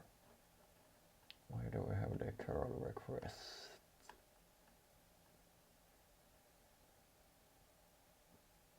It does actually make use of that. So maybe it's a bug in our Python script, because this is the token we do expect. Oh, here we actually got it right.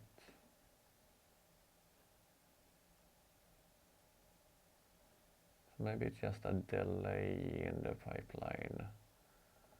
There it generated 053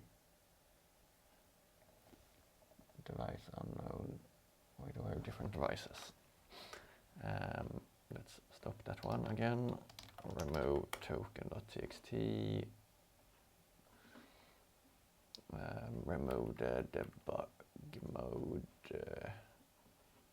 What happened here? And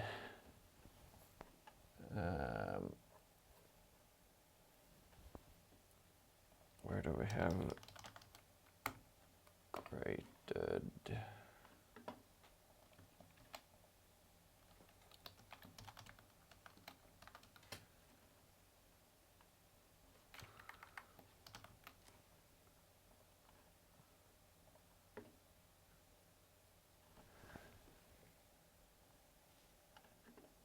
Token generated device unknown. So this is the problem. Our serial is set to unknown. I think that's just an exported right, the wrong terminal.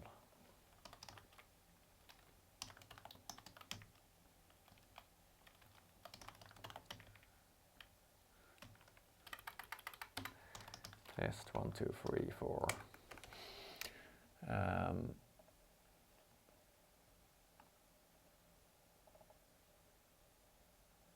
So why does it generate a new token multiple times?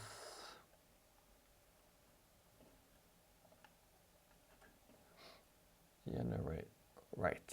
It does regenerate a new token every time we send it. And then it updates the token file. And I think the problem right now is that we are just appending to the file instead of overwriting it.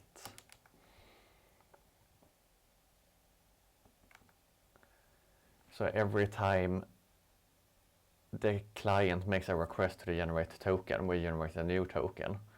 So now we have 2 tokens. And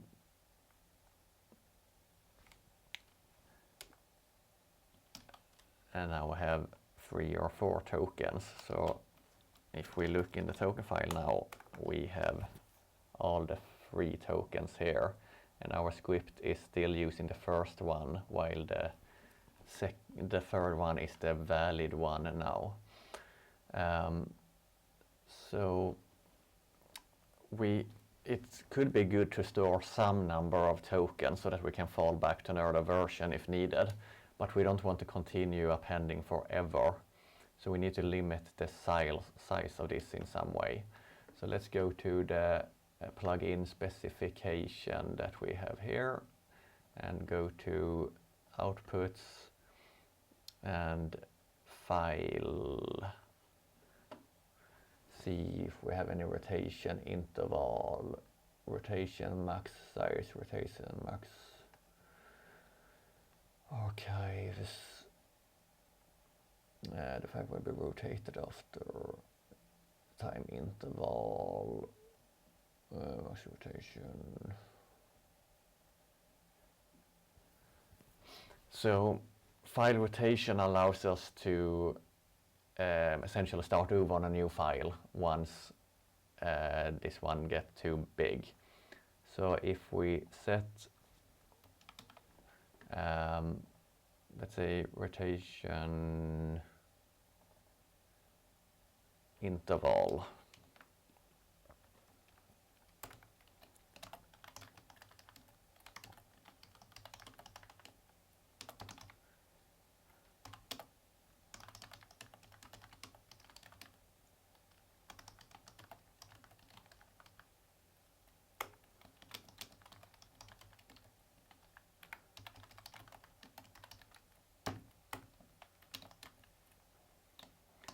So since we are currently requesting a new token every 5 seconds, let's set this to 15 seconds, which means that we will be limited to 3 different tokens. And we will save the previous one, but not any more than that.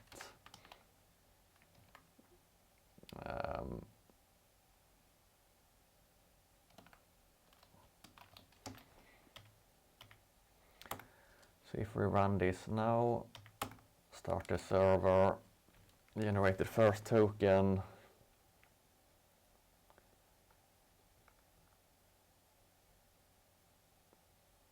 generate the second token,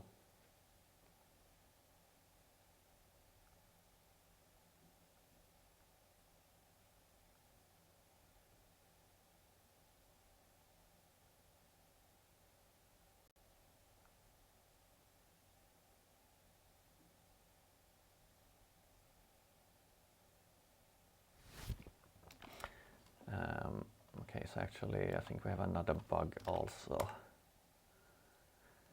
Seems like token rotation might be working. We have token.txt, which is empty. That's interesting. And then we have the older rotated tokens. So let's rm token everything.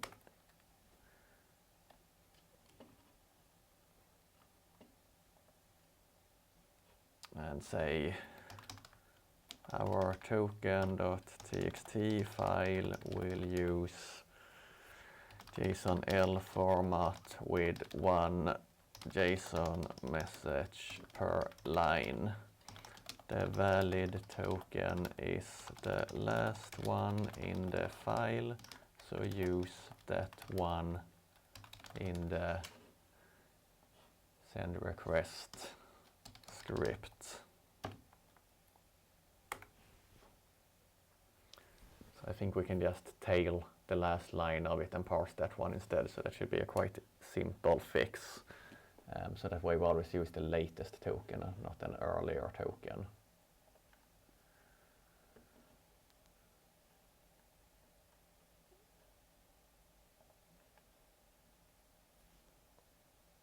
Exactly, so we tail the last line and parse that one.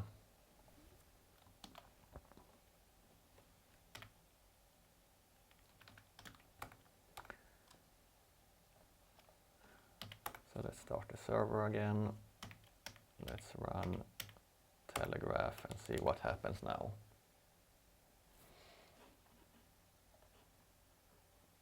So we can see the token.txt is created directly.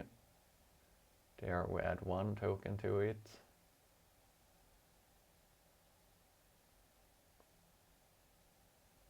Still get unauthorized.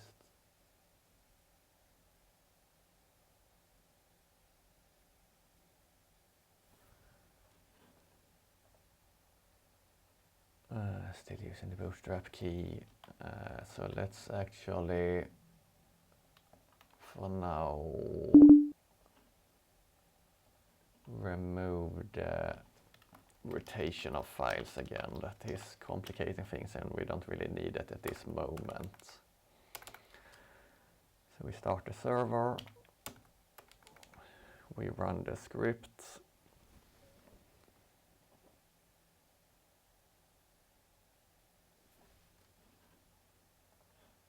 there we got the first token.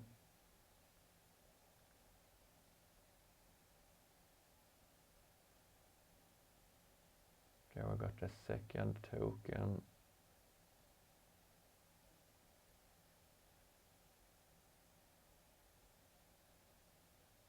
Third token.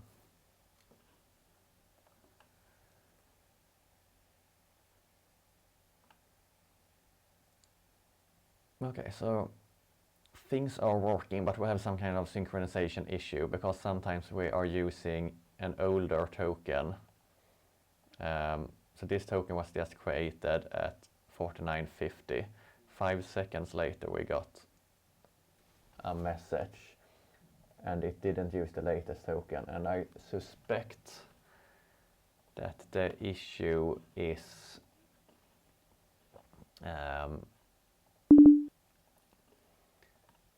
that we have a flush interval.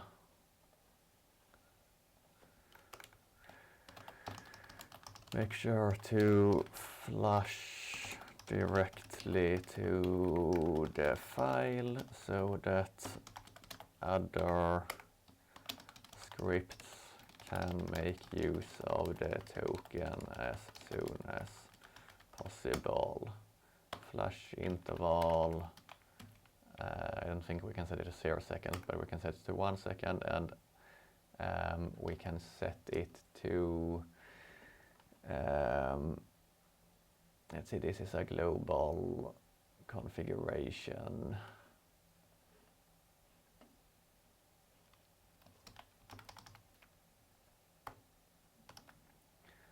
Flush interval, metric buffer, lim, turn on for some metrics.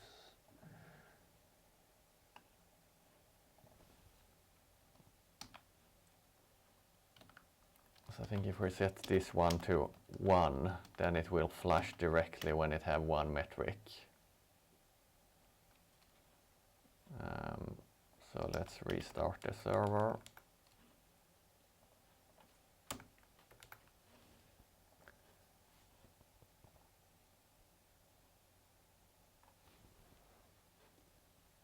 And now it actually seems like things are working better.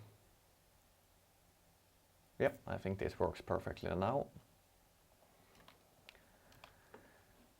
So then just let's get the rotation working again.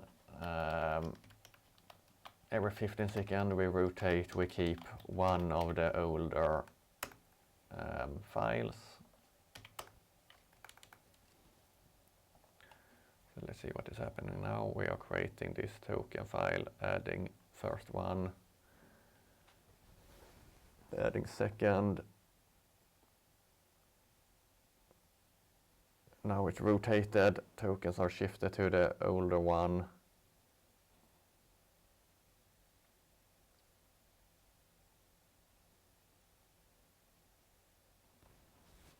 And I think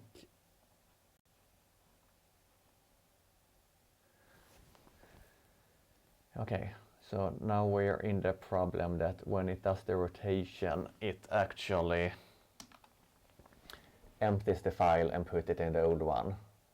Not sure why that one is empty. But it might be that this kind of rotation isn't the most optimal.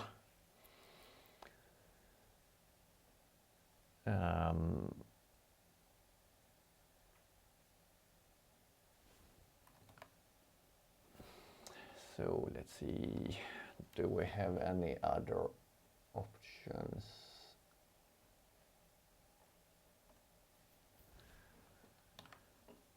So I think what we can do instead is to do an exec output and just echo to a file.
So let's see if we can do something like this. Then we get an atomic update of the file, and we make sure that it always have the 2 latest tokens in it.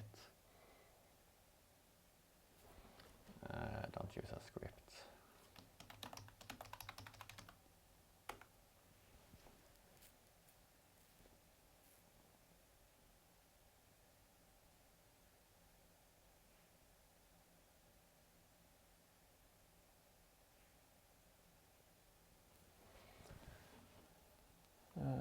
Keeping only the last 2, only consume the new token.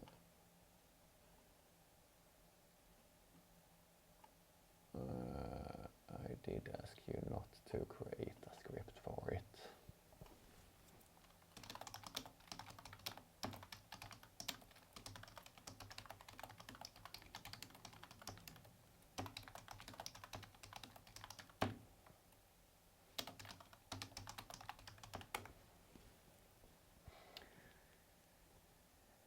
The thing that is a bit annoying with shell scripts right now is that it gets a bit complicated to upload files to the data agent at the moment if we have multiple files.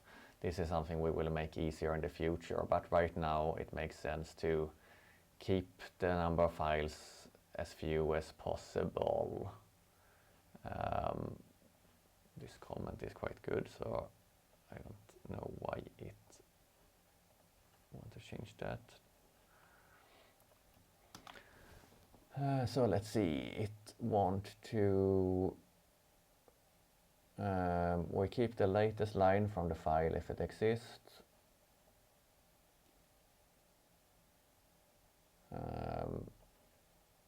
And we add it to a new file. Then we rename the new file to, actually we do need to you know, this should be fine. Okay, here we are catting the input. So this one will actually inject the metric that was sent to the script as instead in. So yeah, I think this might actually work.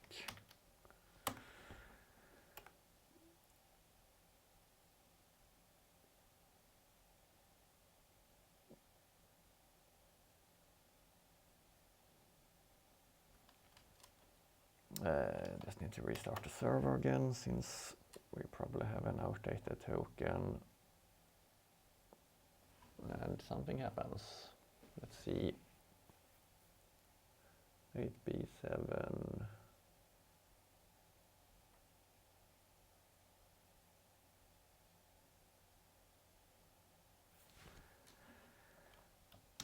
So it worked one time. Let's see, 8B7 was the first one generated. But after that it continues to use the bootstrap key. Why is that? It's because we have a batch of metrics now. And that can be changed by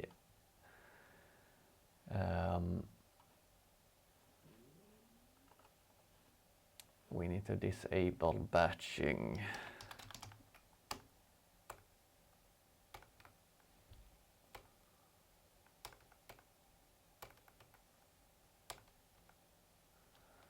Let's see, I know we do this in the strobe project.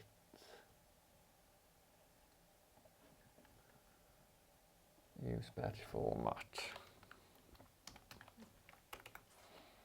So that might not be part of this.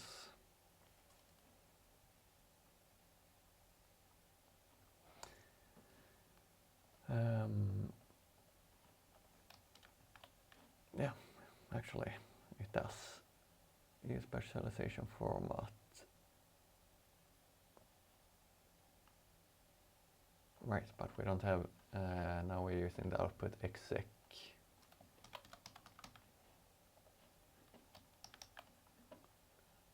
And right, that one defaults to true, so we just need to set it to false. disable, actually let's just, where did I have my, I can just copy paste it from this one. See if this one makes sense. Disable batch formats to send individual metrics to the script.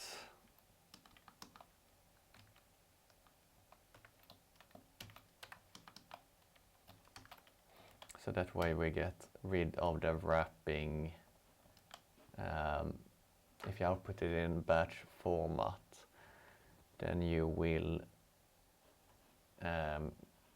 get some other JSON around it. So that was why it failed to read the token.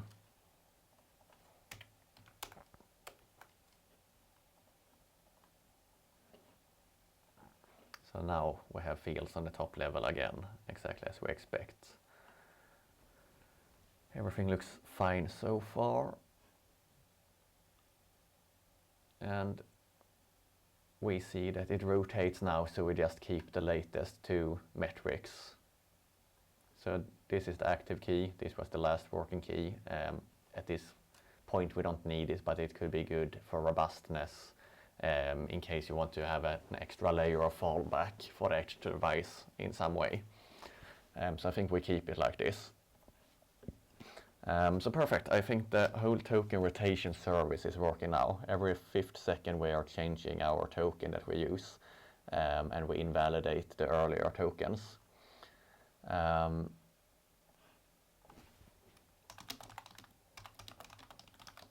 let's just now make sure that it still works with our metrics output.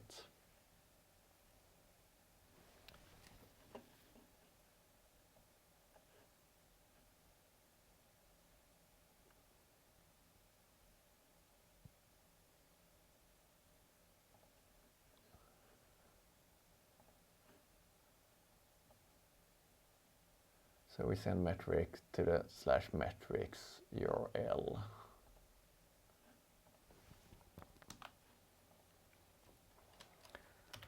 So let's start the server again, and we run telegraph with inputs, outputs, and update token. So we first get unauthorized device not registered, and hopefully after 5 seconds it should register the device with the default bootstrap token. Doesn't seem like it is doing that. Let's restart again from a clean state, because we still have the bug that we need to handle invalid tokens in the token file. Yeah, that works.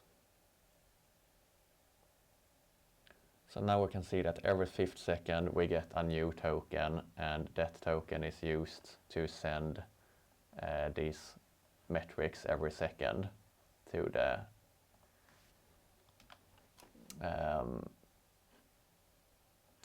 server. So the last thing we need to do now is that if we use a token from the token file and that is invalid, which happens now if we have a token stored, we have restarted the server, and since the server doesn't remember the tokens, it will generate a new token using the bootstrap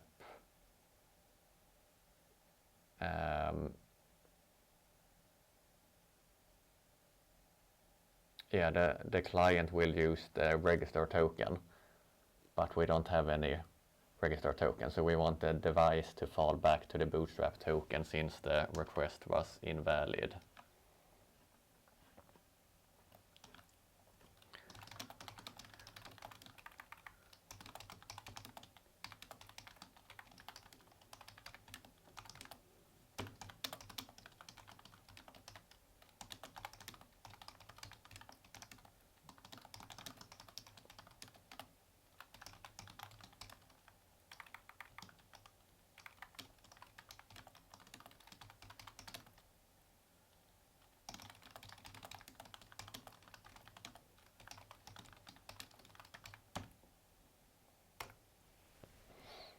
So let's see if we can make that happen.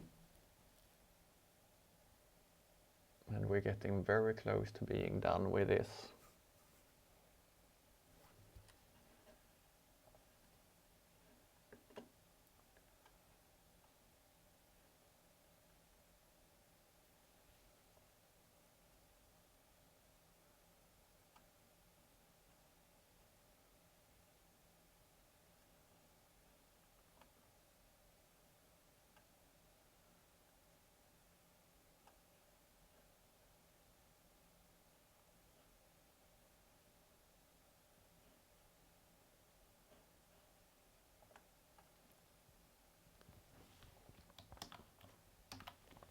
So now we have a fallback option. So let's see, again we restart the server while we have a working token, or while we have an invalid token in the file. And let's start this one, and actually let's just do the update token so we don't get spammed with messages. And we should see first a denied request, invalid bootstrap token, and then after that it should hopefully use the real bootstrap token. It doesn't. Why is that?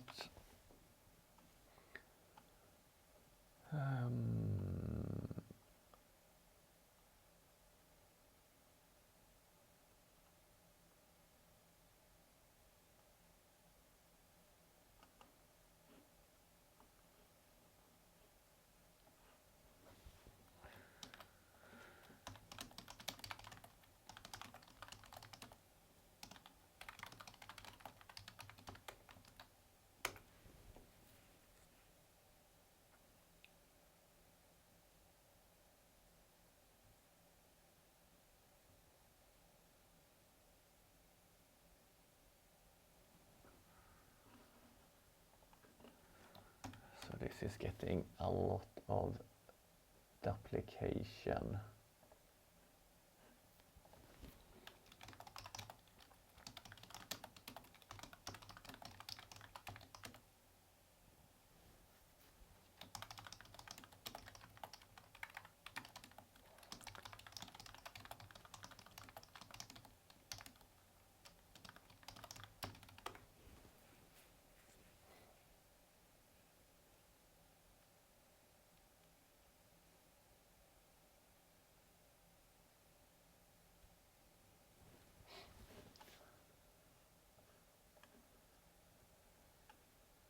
Help a function to make a request with retry logic and for one method URL data.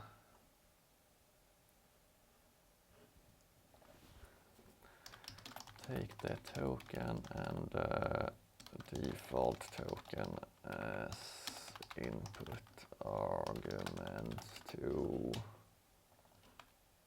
make request with default data.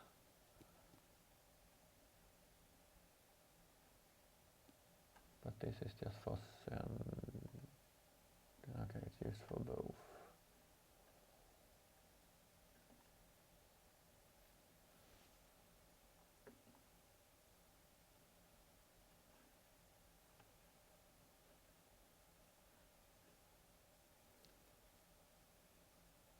Method URL default token data, method URL token data.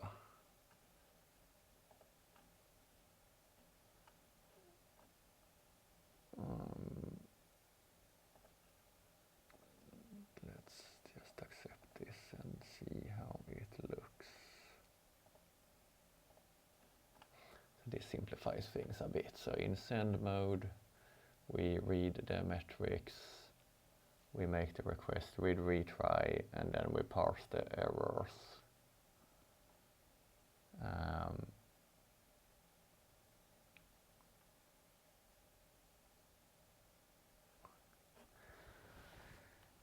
Why is the error parsing different? Can we use a helper?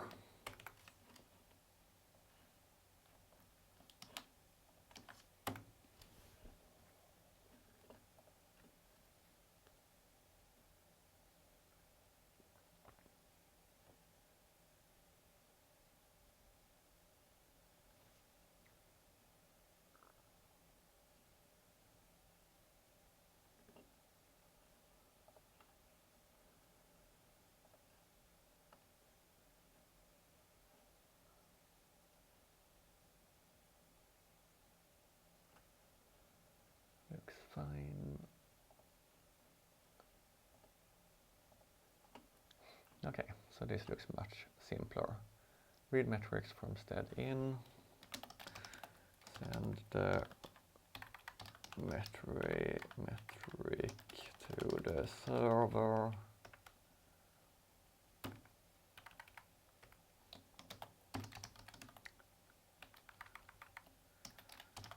check for errors, or exit with success. Status. Make the request to specify URL to get the response.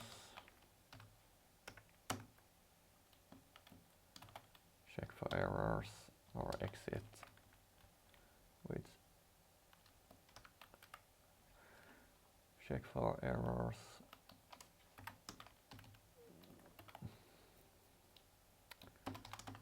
Output the response body for Telegraph to parse.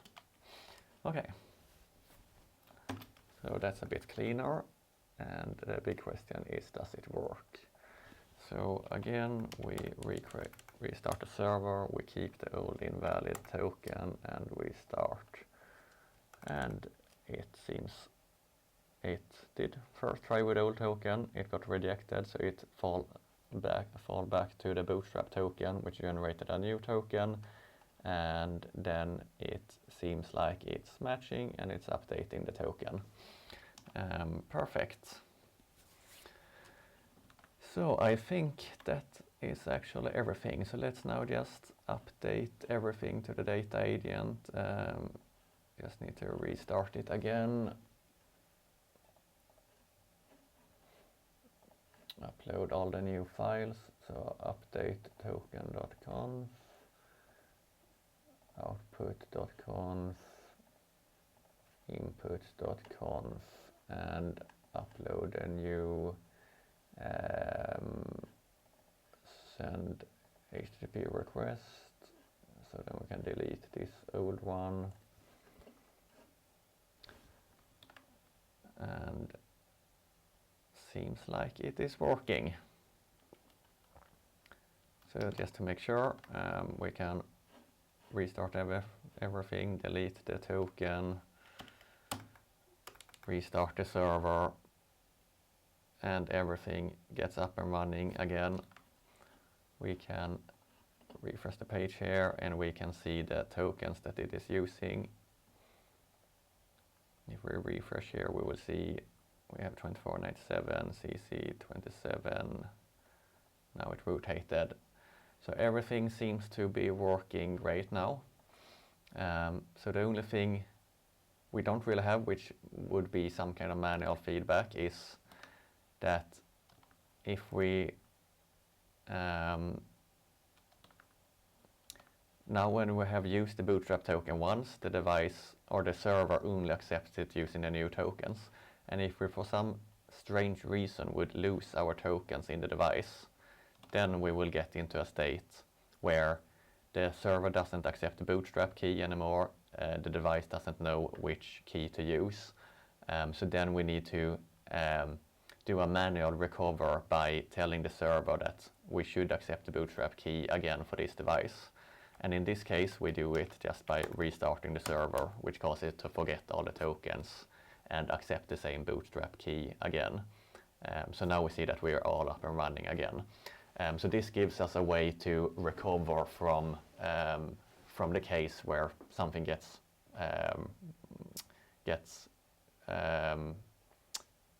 very wrong in the camera. So it's essentially two cases we can get in.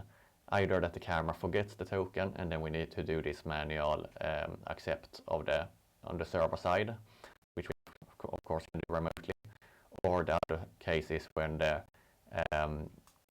token in the device is incorrect, and that is also what we fixed right now. So then the device will also retry with the bootstrap token, and we need to tell the server to accept the bootstrap token again. So this is essentially a working token rotation now. that is using the token to send metadata. So again, looking at this diagram, this is what we have now. Last two active tokens. So we have the last two active tokens. We have the bootstrap token.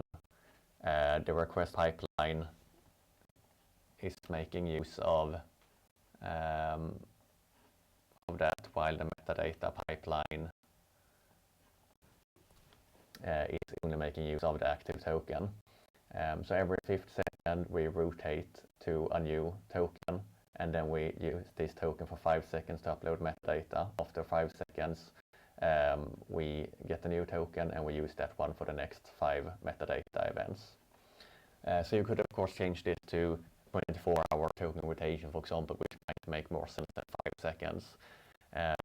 And you might want to make some small adjustments of how we are doing things.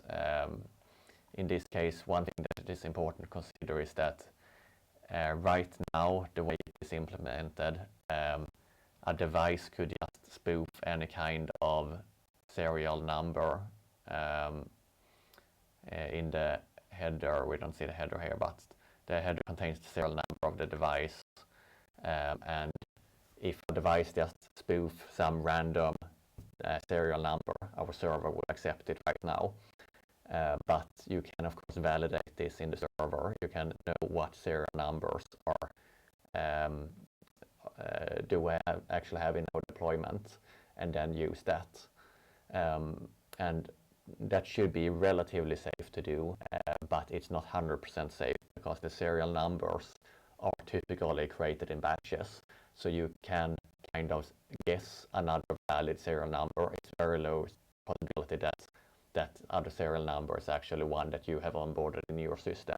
But if you buy a batch of devices at the same time, then you might get consecutive numbers, so that might be a bit insecure to do that. So you might want to use some other kind of identifier for the device. There is, for example, an awake key, which is exactly intended for this. It's a unique cryptographical safe key that each device have. But that's outside the scope of this guide. This video is already long enough now, with almost 3 hours. So I think this is a good place to stop, where we have showed how to use the data agent to build some kind of application that sends data to a server using a rotating token. And all the infrastructure you need is some kind of server with an HTTP endpoint running in the cloud or on the network somewhere, and then everything else is just running on the camera in the FixedIT Data Agent. And all we need to do was to create some shell files, some config files, and we're done. So thank you for watching, and see you in next video.